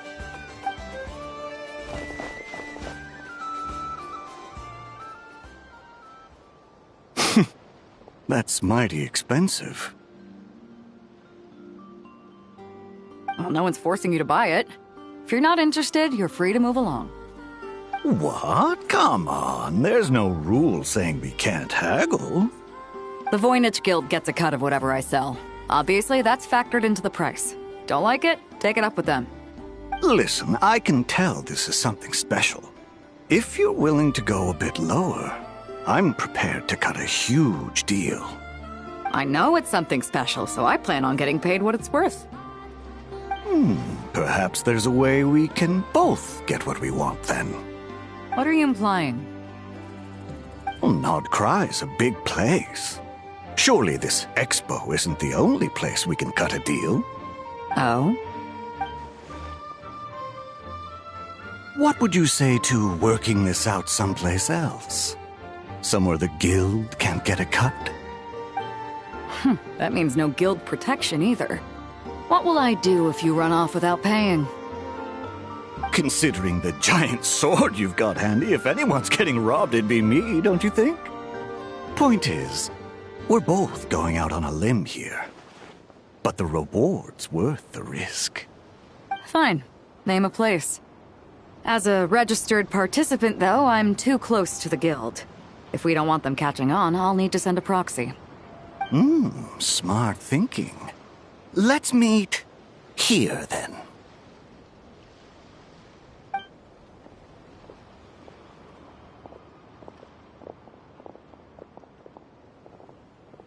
Good. He took the bait. Let's go elsewhere to discuss our next move.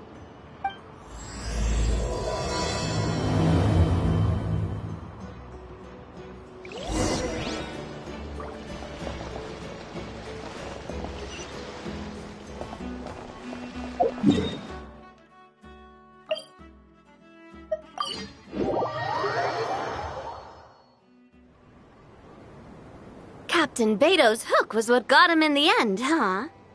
Oh, I didn't get a chance to show off how convincing I can be. This isn't tabletop troop, Navia. In real life, persuasion takes a lot more than a dice roll. I brought a product tailor-made for Fontaine because I thought the group's activities were limited to that area. Turns out, we're dealing with an international crime ring. So I suppose it makes sense that Captain Beto's bait was more enticing. It's a good thing we teamed up. We wouldn't have gotten far without your intel either. Gotta ask, though, how did you know these guys would be so quick to abandon the expo? I read their file. Nothing's off the table for them when profit's on the line. When it comes down to it, they'd see the protection the expo provides as just more red tape. Something to work around rather than with. Just like the law. So, we meet up with this guy, catch him, and problem solved, right? No. The person we're meeting is just an underling sent to scout the situation. We're after the leader of the whole ring. And after observing the situation over the past 2 days, it's clear they have undercover agents waiting in the wings. If something happens to our point of contact, those agents will scatter to spread word of what happened, and whoever is behind this whole thing will know we're onto them. In that case... We have to get the jump on them all at once, and use them to get intel on our real target before he has a chance to react. Forgive me for pointing out the obvious, though. We have nowhere near enough personnel for that. If even one of the agents escapes, it's over. Let me guess. You'd rather follow this deal through to the end to lure out the real culprit? Nice idea, in theory. The problem is, in my experience, that person would never show their face for something like this. I can work around that. But only as long as the deal goes ahead. So, you're planning to trail the person picking up the goods. I suppose that could lead us to the big fish, but that would mean we have to actually hand over the weapon. Aren't you worried about putting something that dangerous in the hands of criminals? We can control how dangerous it is. But if we followed your plan, could we really guarantee that not a single agent would get away? You're telling me you really have a way to mitigate the threat of that weapon? You're telling me that you really have the wherewithal to carry out a large-scale search and seizure operation in Nodcry?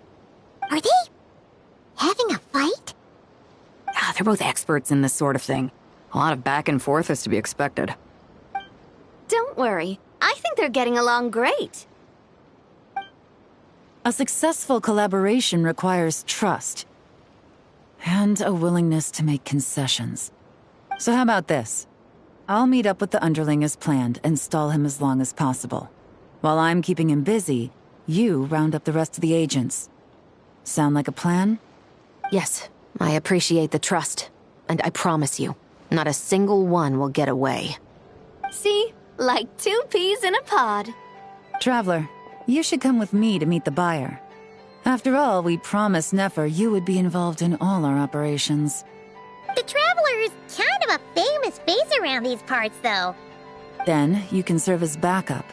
Remain hidden, and on the off chance he tries anything, it'll be 2 against 1. Ha! Let's do this thing!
There he is!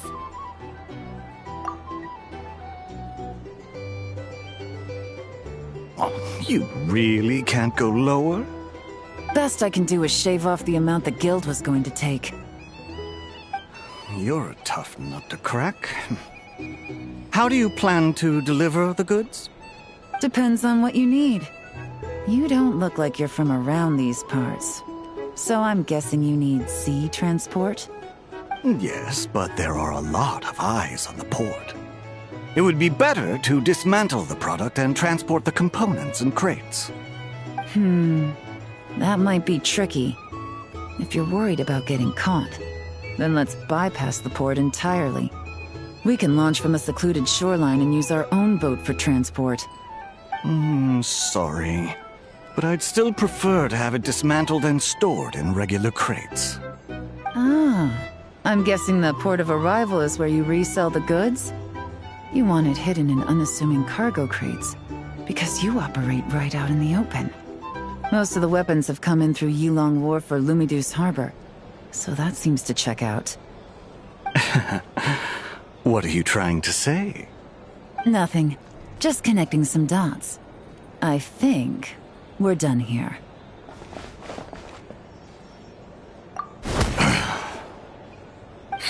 Take that! Out of the way! It's one of the undercover agents! He's making a break for it! The captain of the Special Patrol will take it from here.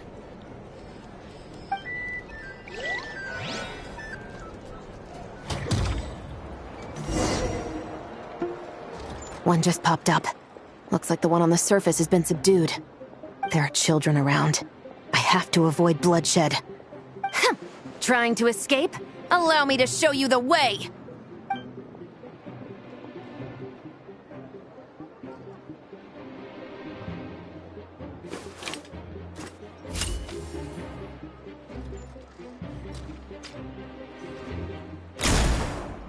Nope, not this way.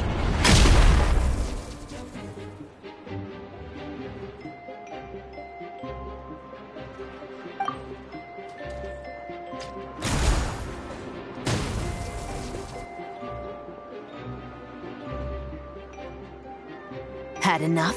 Then turn around!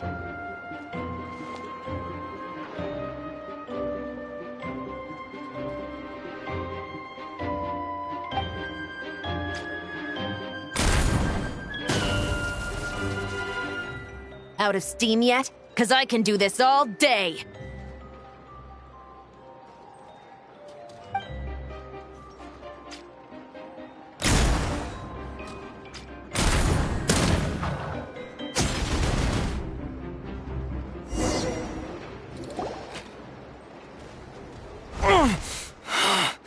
My leg! Is still attached. And if you want to keep it that way, I suggest you stay right where you are. A special patrol uniform. You think bringing me in is enough? Do you even know how many of us there are? If even one gets a... 5 at the port, 10 on the outskirts of Nasha Town, 3 near the plaza. Factoring in you and the buyer, that makes 20. Save the best for last, right? How did you... Don't even think about it.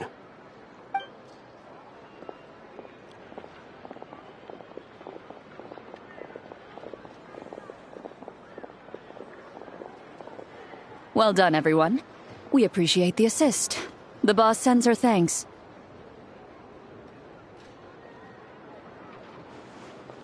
It was an honor. Without the Spina's help back in the day, we never would have been able to make it in Nodcry. It was about time we returned the favor. What? I needed to make you seem intimidating to get these local gangs on our side. We've been over this. Yeah, I know. But hearing you call me boss will never not be hilarious.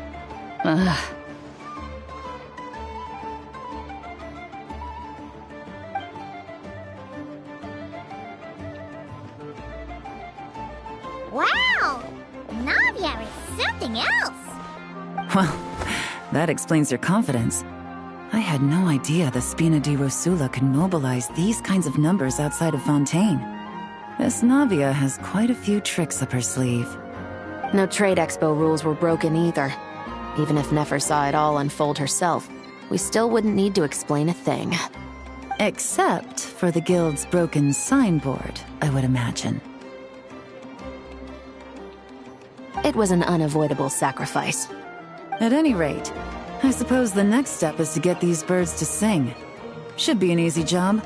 The Maison Gardiennage has a reputation for highly effective interrogation tactics. And if that doesn't work, I've heard that spies from Liyue have their ways of making people talk as well. Yes,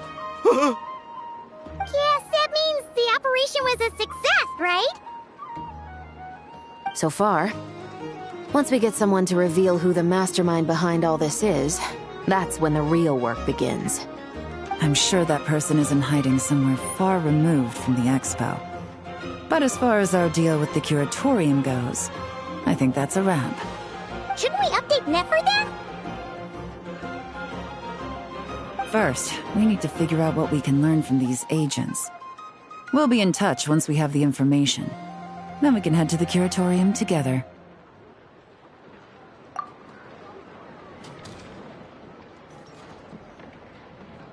Well, that went a lot smoother than expected.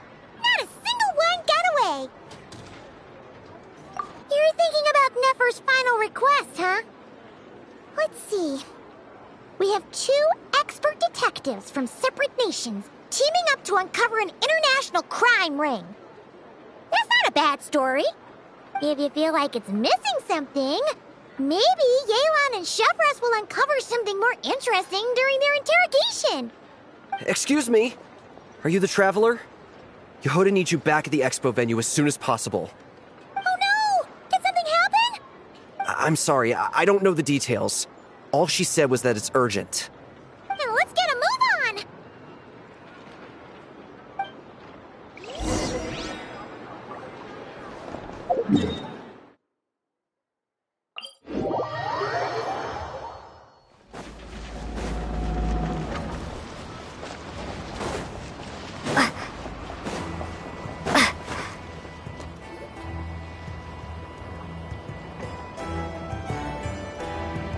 Either I throw the guild under the bus, or I get on the bad side of a terrifying merc captain. Oh, could this get any worse? Get it together, Yehoda. Focus on the hot dog you're gonna treat yourself to after today is over. One thing at a time. All right. You've got this. Let's try not to get too worked up, all right? Don't worry. We'll get to the bottom of this. I swear. What happened? You're here. Please, you've got to help me, Traveler. A theft at the expo is gonna ruin the guild's reputation. A theft? How did that happen? You're asking me. The guild has people keeping watch over the storage area for this exact reason. And it just had to happen to one of the scariest people here. Beto? Wait, that means... The guild asked us to keep our goods stored on the designated shelves. I had a few prototypes that I was using for demonstration, which I had stored there. But when I came to check on things just now, I noticed that all of them had been stolen. And each ballista is super dangerous. If they fall into the wrong hands... Well, all the prototypes have a failsafe designed to prevent unauthorized use, so it could be worse. Still, we should get them back as soon as possible. The guild will make sure of that. If you could just keep this between us for now, we would be super appreciative. Do we have to tell her? Honesty is the best policy. That's what he taught us. I know, it's just...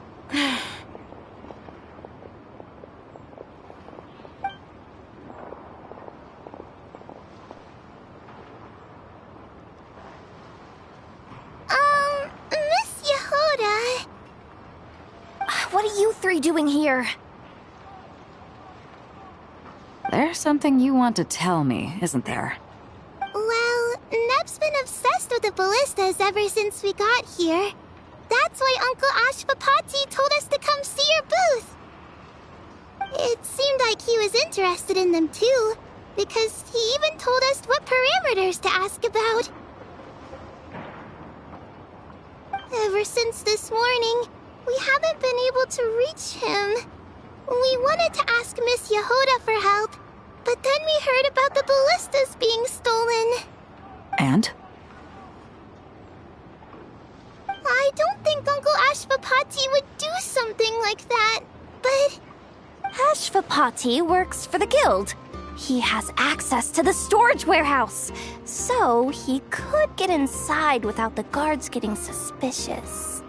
Wait, so now it's an inside job? Oh, jeez! The guild is never gonna recover from this! He made those toys the kids were selling, right? They don't look like much on the outside, but I bet they're hiding some serious tech. If he's a tech guy, those fail-safes I mentioned might not have our backs after all. So, this just went from bad to worse.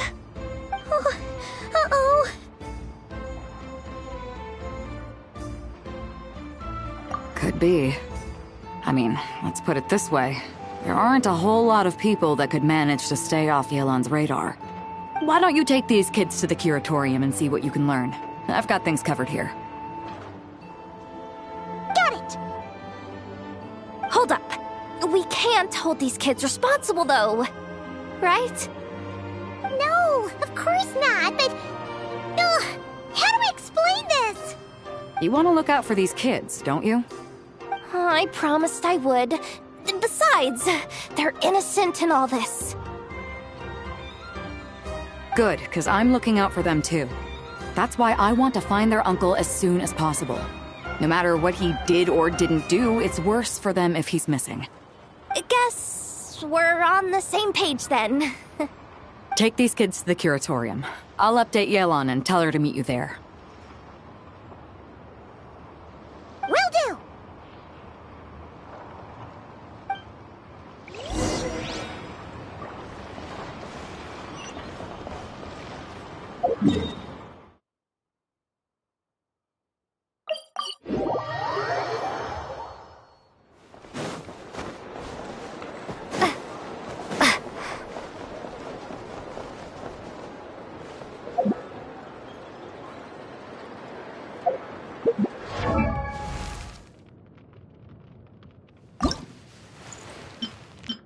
Where is he now?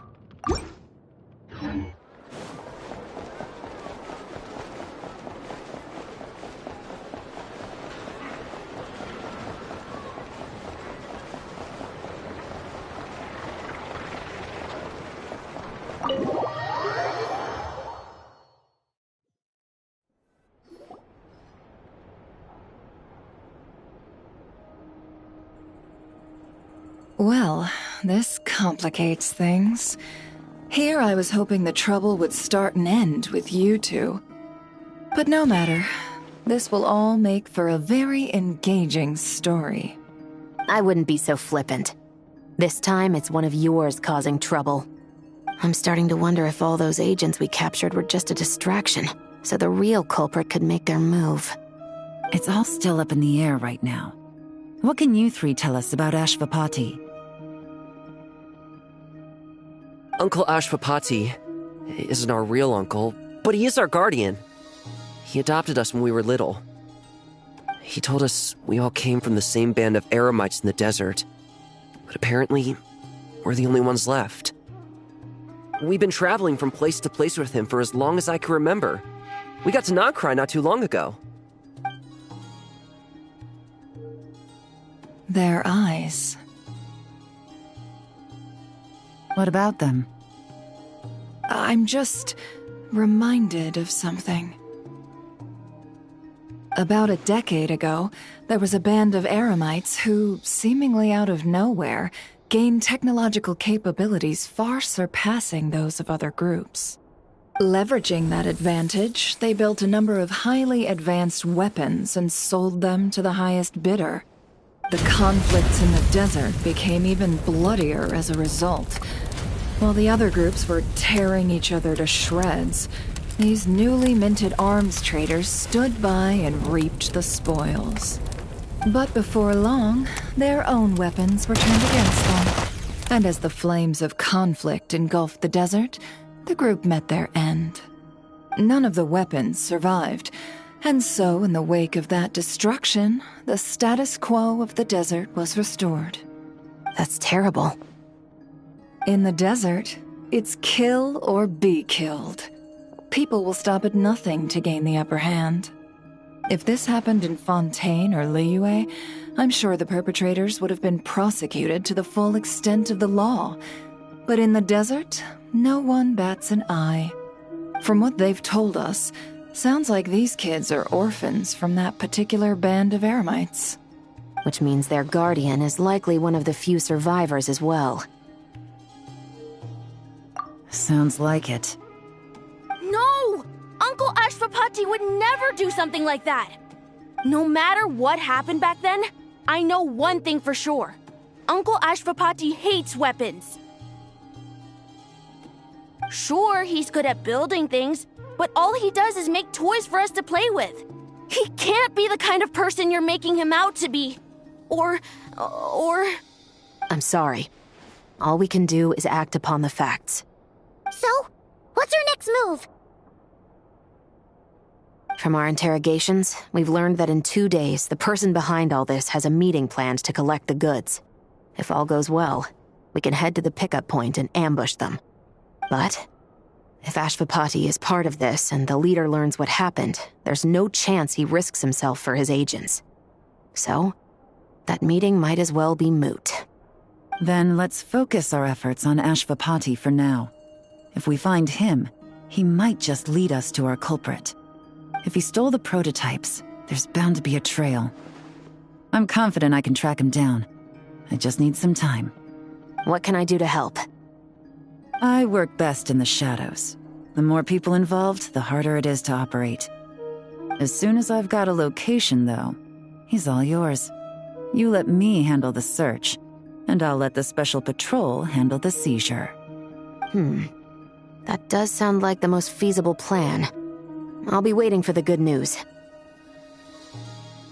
Seizure? Hey! Don't worry too much right now. The most important thing is that we find your uncle. The rest can wait. Okay. Looks like I'll need to enlist your services for a bit longer, Traveler.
We just got word from Yelan. Looks like she managed to track down Ashvapati. Come on, let's go meet up with the others.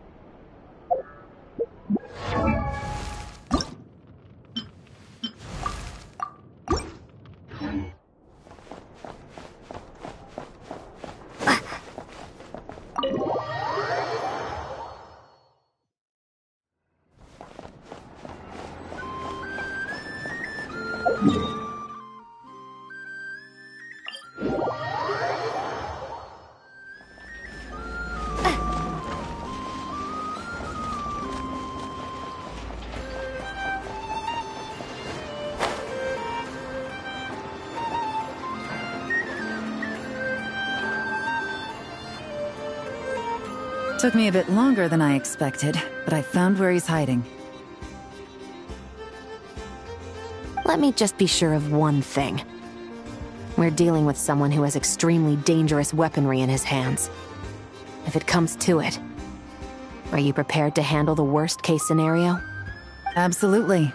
You just need to trust us, just like we trusted you earlier. Yeah, we've got this. My crew's already locked and loaded. I'll take you at your word. I know you said you wanted to keep this operation small, but I still thought you could use some backup. So, I chose a few promising young Spina members to help out. Clarande and I have got things covered at the expo. Yes, we're ready to roll then. Now that you're here, I guess we can get this show on the road.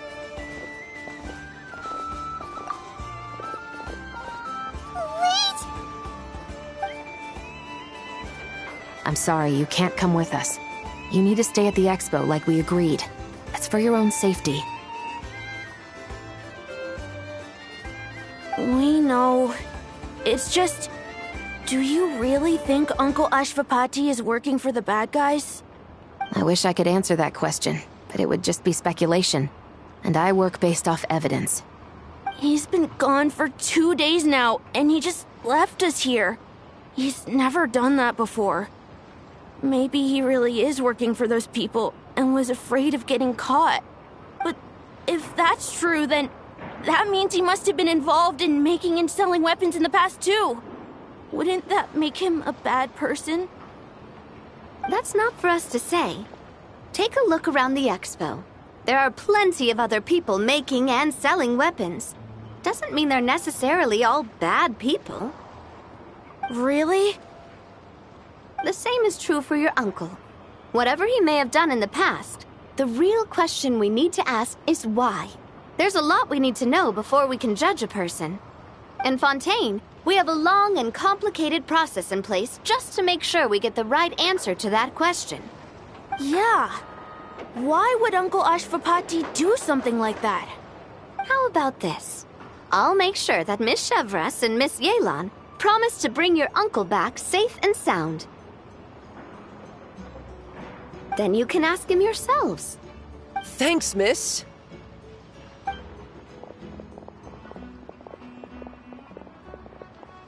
This situation is complicated and unpredictable. Isn't it a bit early to be making those kinds of promises? It's all right. We're prepared for whatever we might face. Regardless, it's a promise we have to keep. After all, when the children get their answer, it will shape their understanding of what justice means. Then, let's all do our part to make sure this ends as well as it possibly can.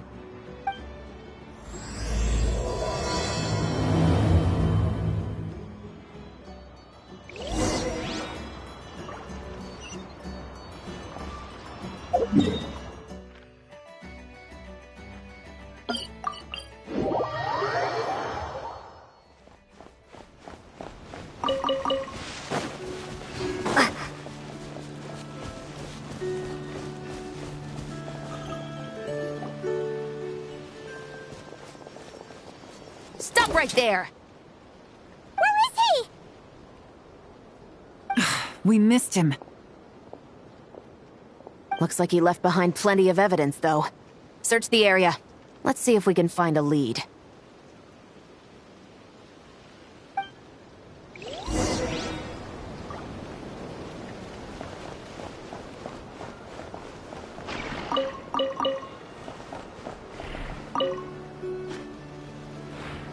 These records look suspiciously familiar. Yeah. Doesn't seem very coincidental to me either. What is it? Remember when I said this group's cover was ironclad? They were always careful never to leave a trail leading back to them. The one time they slipped up, they broke the case wide open. We found a cargo manifest left behind at the scene. That's the clue that led us to Nodcry. It was a similar story on our end. And now that same manifest shows up here, among the records left behind by Ashvapati. So, he's the guy that slipped up back then? Unless it wasn't a slip-up at all. How does the same clue get left behind at two separate scenes and picked up by two separate law enforcement agencies? Thinking back on it now, it doesn't seem quite so accidental after all. No.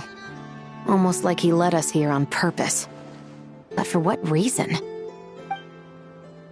Hey,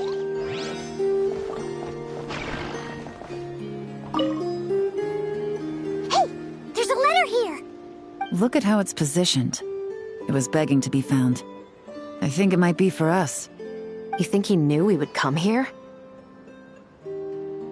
If he did, he's a more impressive opponent than I anticipated. Let's keep going. We can read it together when we debrief.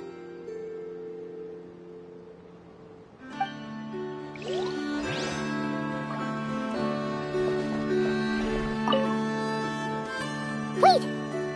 Is this what Paimon thinks it is? It's the display model that goes with the prototype. Guess that does make him our thief. What's worse is that, with his technical background, I bet he managed to bypass the security features on the prototype. You're saying our guy has a battle-ready ballista in his possession, just waiting to be unleashed? Oh, this isn't looking good. Something isn't adding up. All the evidence suggests that he was here alone. Which begs the question, why would he unlock the ballista's features before even meeting up with his boss? That's a question for another time. We need to focus on where he's going next. This situation seems more complicated than we imagined. It looks like Ashvapati does have a connection to our criminal gang, but it might not be what we thought at first. You don't think he's working for them? Unlikely. He lured us to Nodcry, prepared those weapons on his own, deliberately put us on his trail. This is looking more and more like the work of an independent actor. Well, if we want to get to the bottom of this, he's still our best lead. That would seem to be our last remaining clue. Let's do it.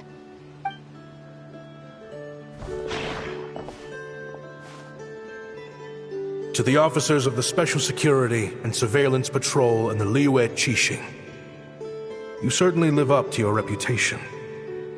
Within a single day, you were able to eliminate over half of the gang's forces. I appreciate the effort. I doubt my secret hiding spot will be a secret much longer. So I suppose it's my turn to throw my hat in the ring. I'm just glad I no longer have to run.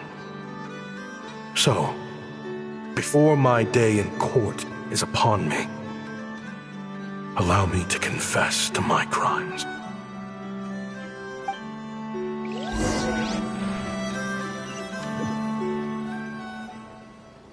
It all started with a Kashara War researcher, expelled from the academia for violating a taboo. He had dedicated his life to the pursuit of knowledge. But when he found himself in the desert, it wasn't even worth a pail of water to quench his thirst.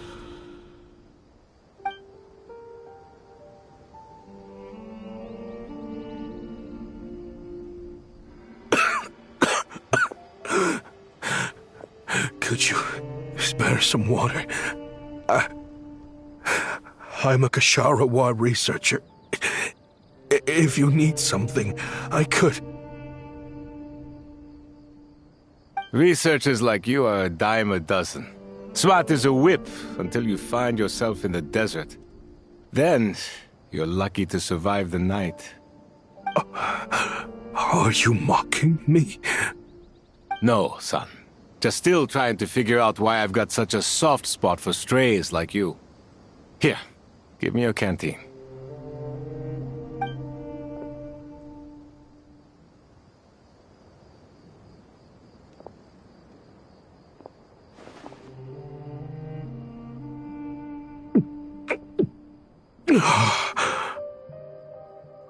You got somewhere to go? Not really. Thanks to this water, though. At least I can rule out the bottom of a vulture's stomach. Now you're talking like desert folk. You could always join my band of misfits. What would I do? Gather food, guard our water source, just like everyone else I've taken in. Of course, if you have something you're good at, you're welcome to show it off. Every little bit helps. All I know is weapons. Weapons? Yeah. I love studying them. Big and powerful ones, small and deadly ones, old ones, new ones. I believe the essence of Ksharawar research is embodied in weaponry, and the pursuit of this kind of technology is what pushes the world forward. My lifelong goal has always been to become a foremost expert on all kinds of weapons, so I can invent even more advanced ones. So I might have borrowed a few sensitive techs without permission, but you see the vision, right? The higher-ups in the Academia just didn't understand. The Academia could have 1,001 reasons for exiling you out here, and it still wouldn't matter to me, son. All I care about is what this specialty of yours can do for us. I can help upgrade your weaponry. That should come in handy in a dangerous place like the desert, surely. True, weapons are essential to life here in the desert. Most folks get them when merchants happen to pass through. But when it comes to protecting the people here, this scimitar in my hand is more than enough. The kind of weapons you're talking about are overkill for a place like this. Overkill? Really? Our group is lucky. Our ancestors learned how to protect the oasis from the sandstorms to prevent it from drying up. Plus, we're pretty far off the beaten path. Helps us avoid conflict with other bands of Eremites. All in all, we don't have to travel to find water. We don't have to fight off other desert folk. It's a real place to call home. There are plenty of ways to die in the desert, but behind a lot of them lies too much ambition. So, having somewhere to settle down is more than enough for me. I see. Guess I could do some odd jobs then. I've heard you Ksharawar scholars are handy with all kinds of gadgets. You could always make something for the kids. You mean, like, toys? Yes, if you wouldn't mind. It'll give them something to do. Life can get boring out here. All right, then.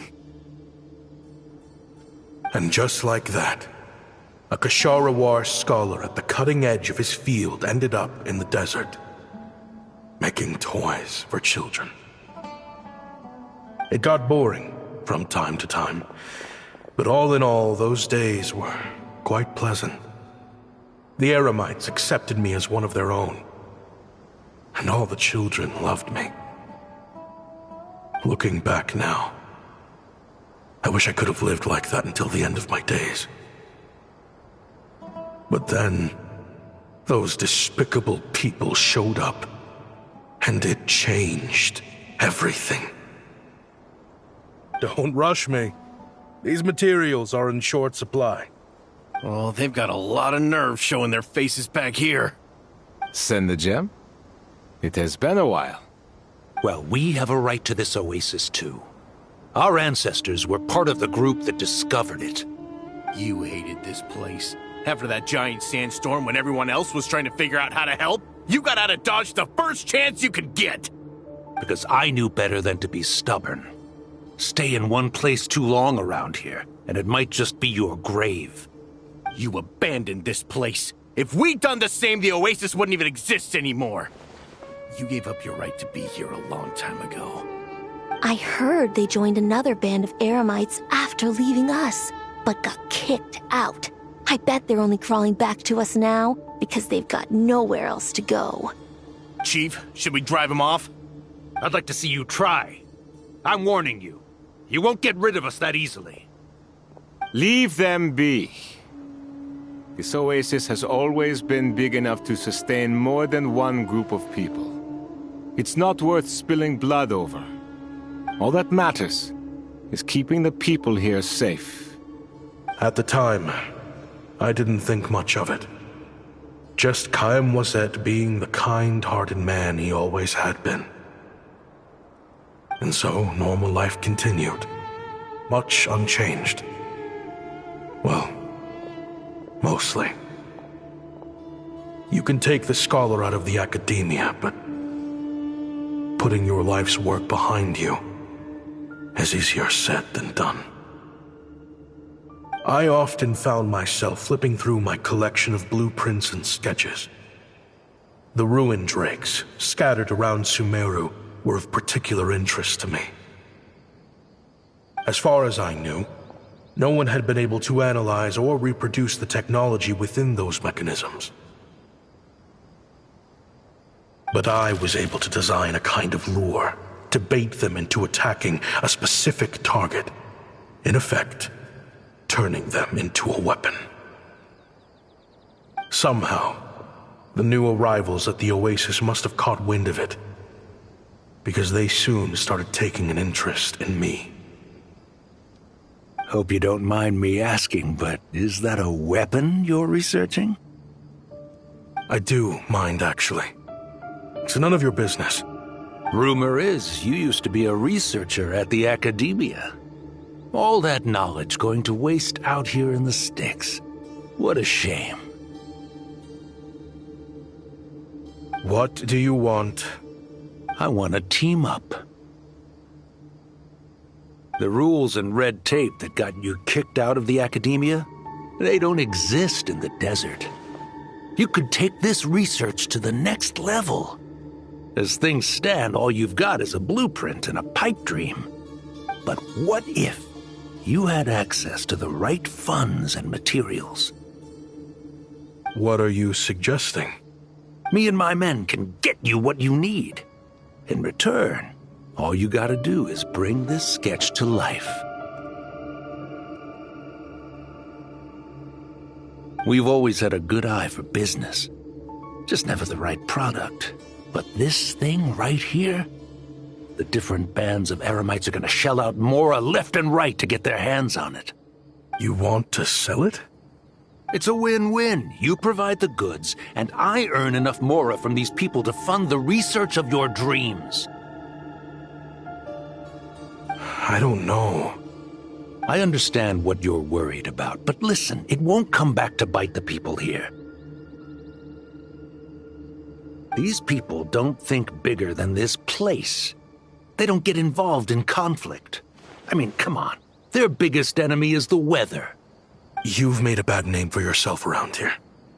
I don't want any part in this. Well, it's your choice. But it could be the last meaningful choice you ever get in life. So I'll ask you again. Do you want to finally develop the weapons you've been dreaming of and realize your academic ambitions? Or do you want to stay here building toys for kids? How I wish I'd made the right choice back then. Yeah, we increased our prices. What about it? You gonna back out? So, you're really as money hungry as they all say, huh? Cash is king. That's just business. Fine. I'm done. I want out. What are you talking about? We're making bank here. I know what the weapons have been used for, and I refuse to be an accomplice to all this any longer. An accomplice? Listen, that's got nothing to do with us. People would be at each other's throats with or without our weapons. So they die to a machine instead of a scimitar. What difference does it make? Can't you sell more than just weapons? Surely this can't be all the Eremites are interested in buying. If you want to make the big Mora, you gotta push what sells. That's just how it is. And that right there is why I want out. Fine. I've made more than enough to leave this dump in the dust anyway. If you want out so bad, have it your way. What was that?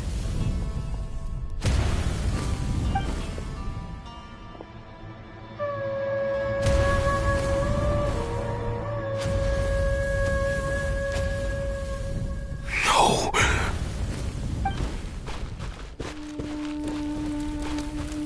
Kaem was it?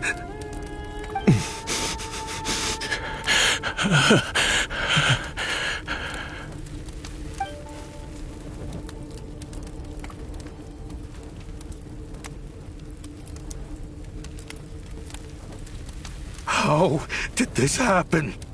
You won't find a tribe in this desert without enemies. People have tried to steal water from this oasis in the past, but Kayem drove them off. Guess his enemies have been holding a grudge this whole time. You sold weapons to his enemies. But he took you in when you had nowhere to turn. You owe him your life. Why would you do this? It was the perfect excuse to drive up the price, that's why.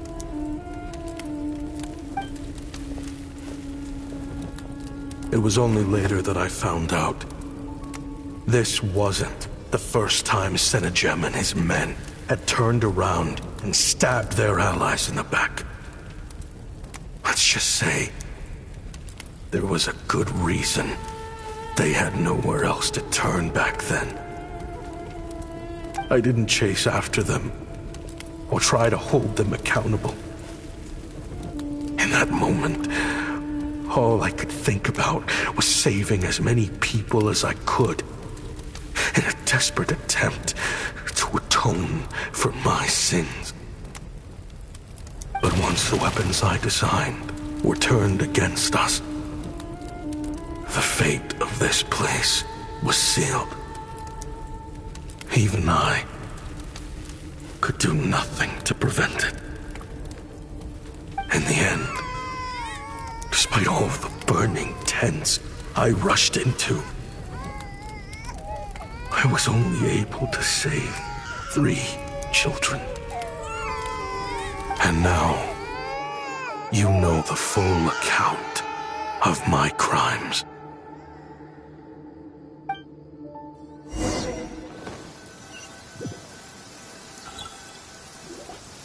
I've been raising them ever since, while attempting to hunt down the men who made them orphans in the first place. This confession is for the kids to read, too. So, I hope you'll pass it along to them. They deserve to know the full truth of what happened. I know I'm in no position to make requests, but please, help them find loving parents to take them in. Above all else, they deserve a true family. Back then, I failed to see this through to the end. But I won't make that mistake again.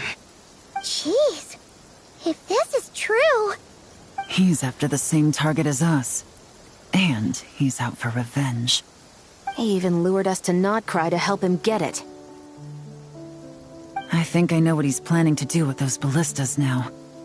If I'm right, this doesn't bode well. Then we need to find him ASAP! It sounds like he's about to do something super dangerous. But we promised the kids we'd bring him back safe. I can't just let him get rid of our target either. This crime ring runs deep. There are still many other conspirators we need to track down.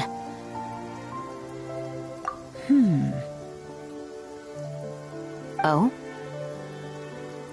You got something?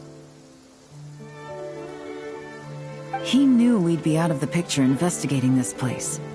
I think he decided to spring the trap that we set up. Oh, snap. He's not working for them, so our original plan could have worked all along. The meeting will be happening any time now. Quick, we need to head to the rendezvous point.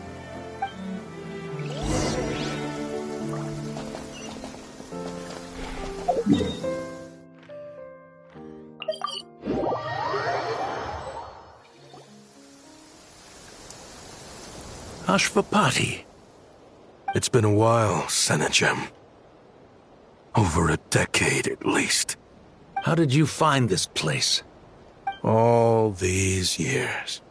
And the signal you use for the meetup point still hasn't changed. All I had to do was pose as your point of contact. And fish a time and date out of that scout you sent. Useless bunch of idiots. Just wait until my backup gets here. Oh, I think that might take a while. The Fontaine and Liyue authorities have your men locked down tight. Every last one. No. There's no way the cops could have known we'd be here. Unless, of course, someone deliberately left a trail of clues, leading them straight to the expo. That would be a different story, now wouldn't it? If they hadn't taken your agents out of the equation, I doubt I would have been able to lure you here. So now what? You gonna turn me in, too? No. The authorities can have your men. But you're mine. Is that Fatui tech? Looks like your skills are as good as ever.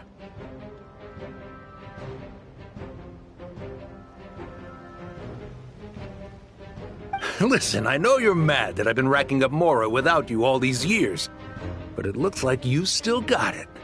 If you want back in, we can work something out. After everything that happened, what makes you think I would want back in? Because what's the alternative? You're not here for revenge, are you? After Kayemwazet took you in, you really convinced yourself you were one of them, huh?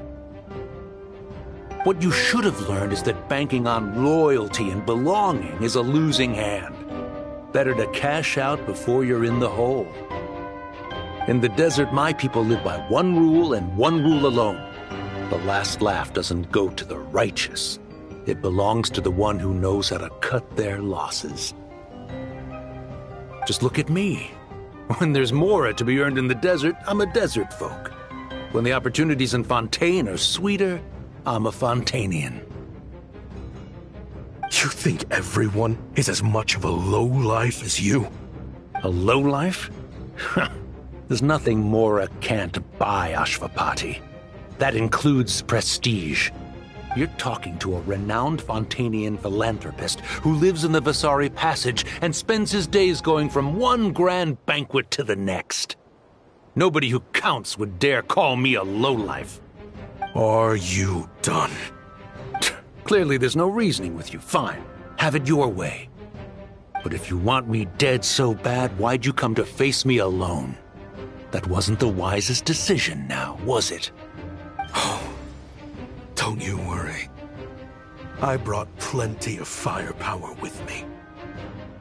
You could have brought a whole army for all I care. These weapons will bury every last one of you!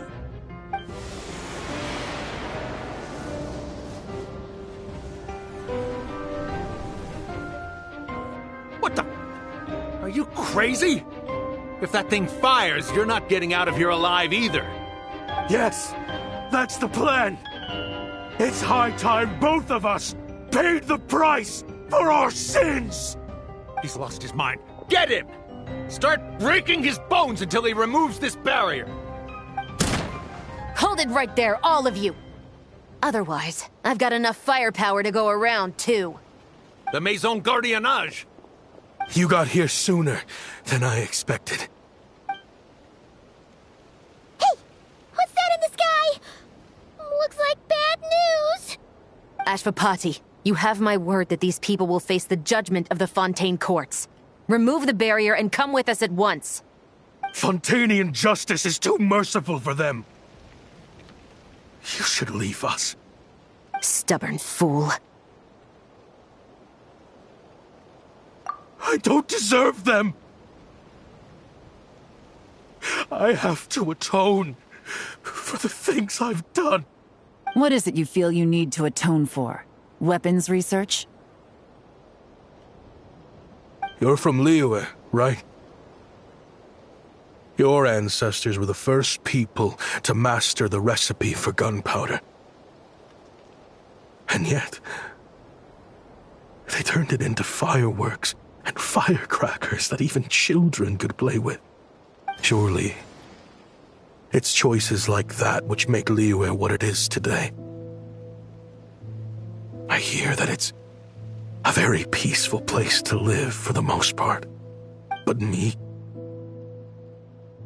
I chose to use my research skills to create weapons of war that brought death to countless people and destroyed the only home those kids had. That's why I have to atone. Because I have blood on my hands. Sounds like you don't know as much as you think about fireworks. They might be harmless fun in this day and age, but they started out as weapons too, you know. What? That's right. Fireworks and firecrackers were originally developed for use as weapons. They needed something a little more powerful than usual for purging evil forces and scaring off wild beasts. Over time, evil spirits learned to fear the sight of flames, and the beasts retreated into the mountains. That's when people started repurposing fireworks for entertainment purposes. The peace we enjoy today isn't because we chose to make toys instead of weapons. The weapons are what secured us the peace in the first place. Only then did we have the luxury of choosing to turn them into toys instead. It's people, not weapons, that commit acts of evil. And when people are as bent on destruction as the evil forces and beasts faced by our forebears, whatever tools they have at their disposal end up as weapons. Time is running out. Please. Leave while you still can. Relax. Now that we have these guys in custody, I think we can find a way of repurposing these ballistas for the children's amusement.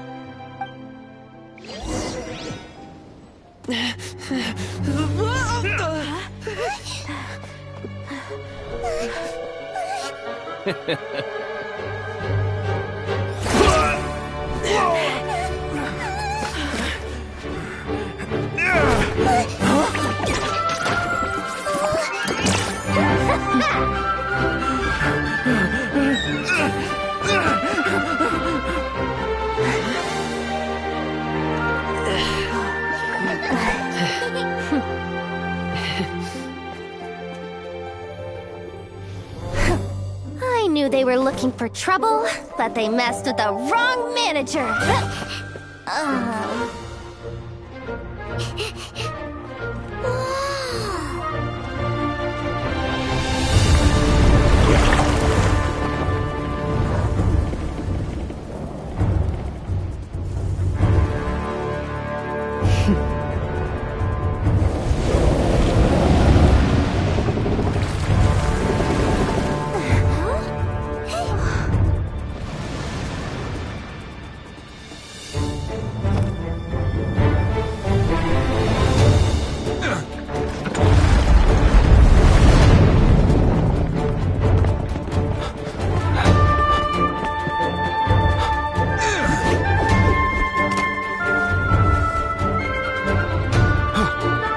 Captain, we're in position! Prepare to intercept! On my signal!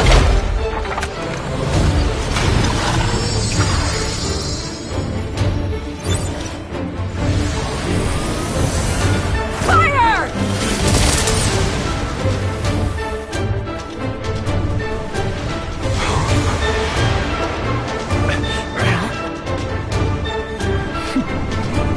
But how?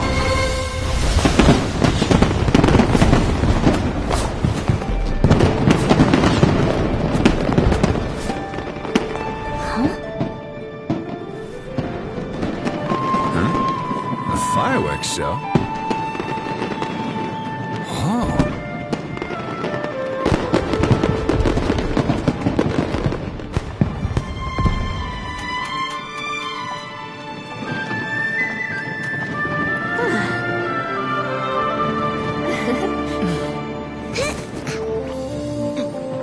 Recording mode on.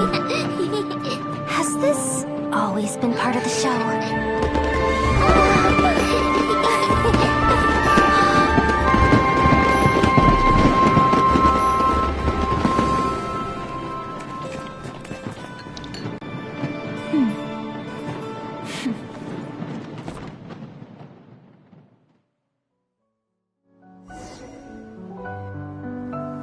No funny business!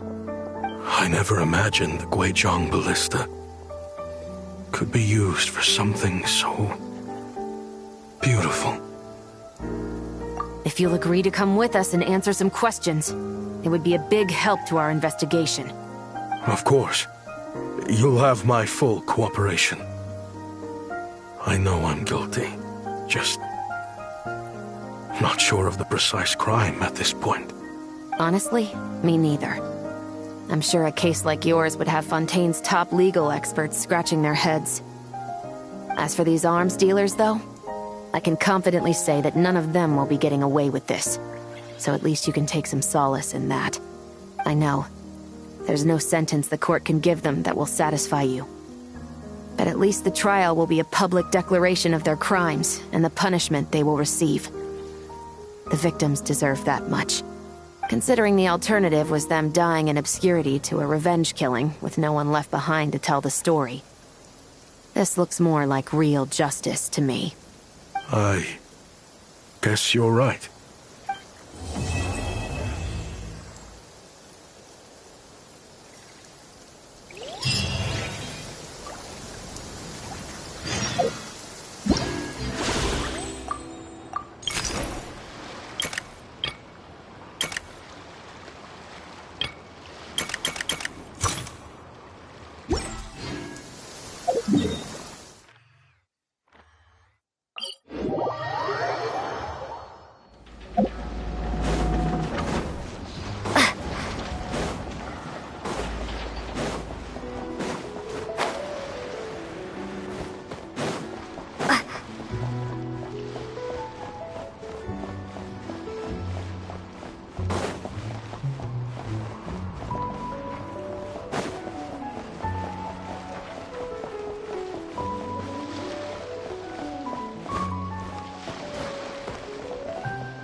What do you think they did with Ashvapati in the end? Let's go ask them for an update.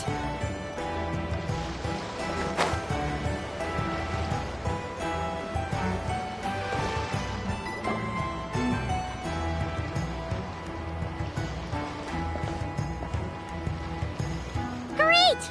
Everyone's in one place! Now that we are on the other side of this incident, I suggest we put any remaining questions to rest here and now.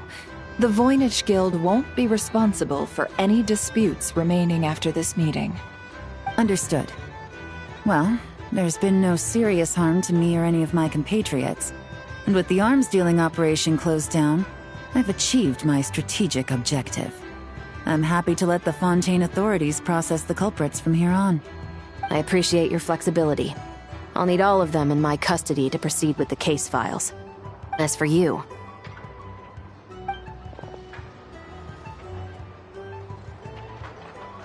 Given your association with the Voynich Guild, I suspect the boss of the Curatorium might raise some objections if I insisted on bringing you into custody as well.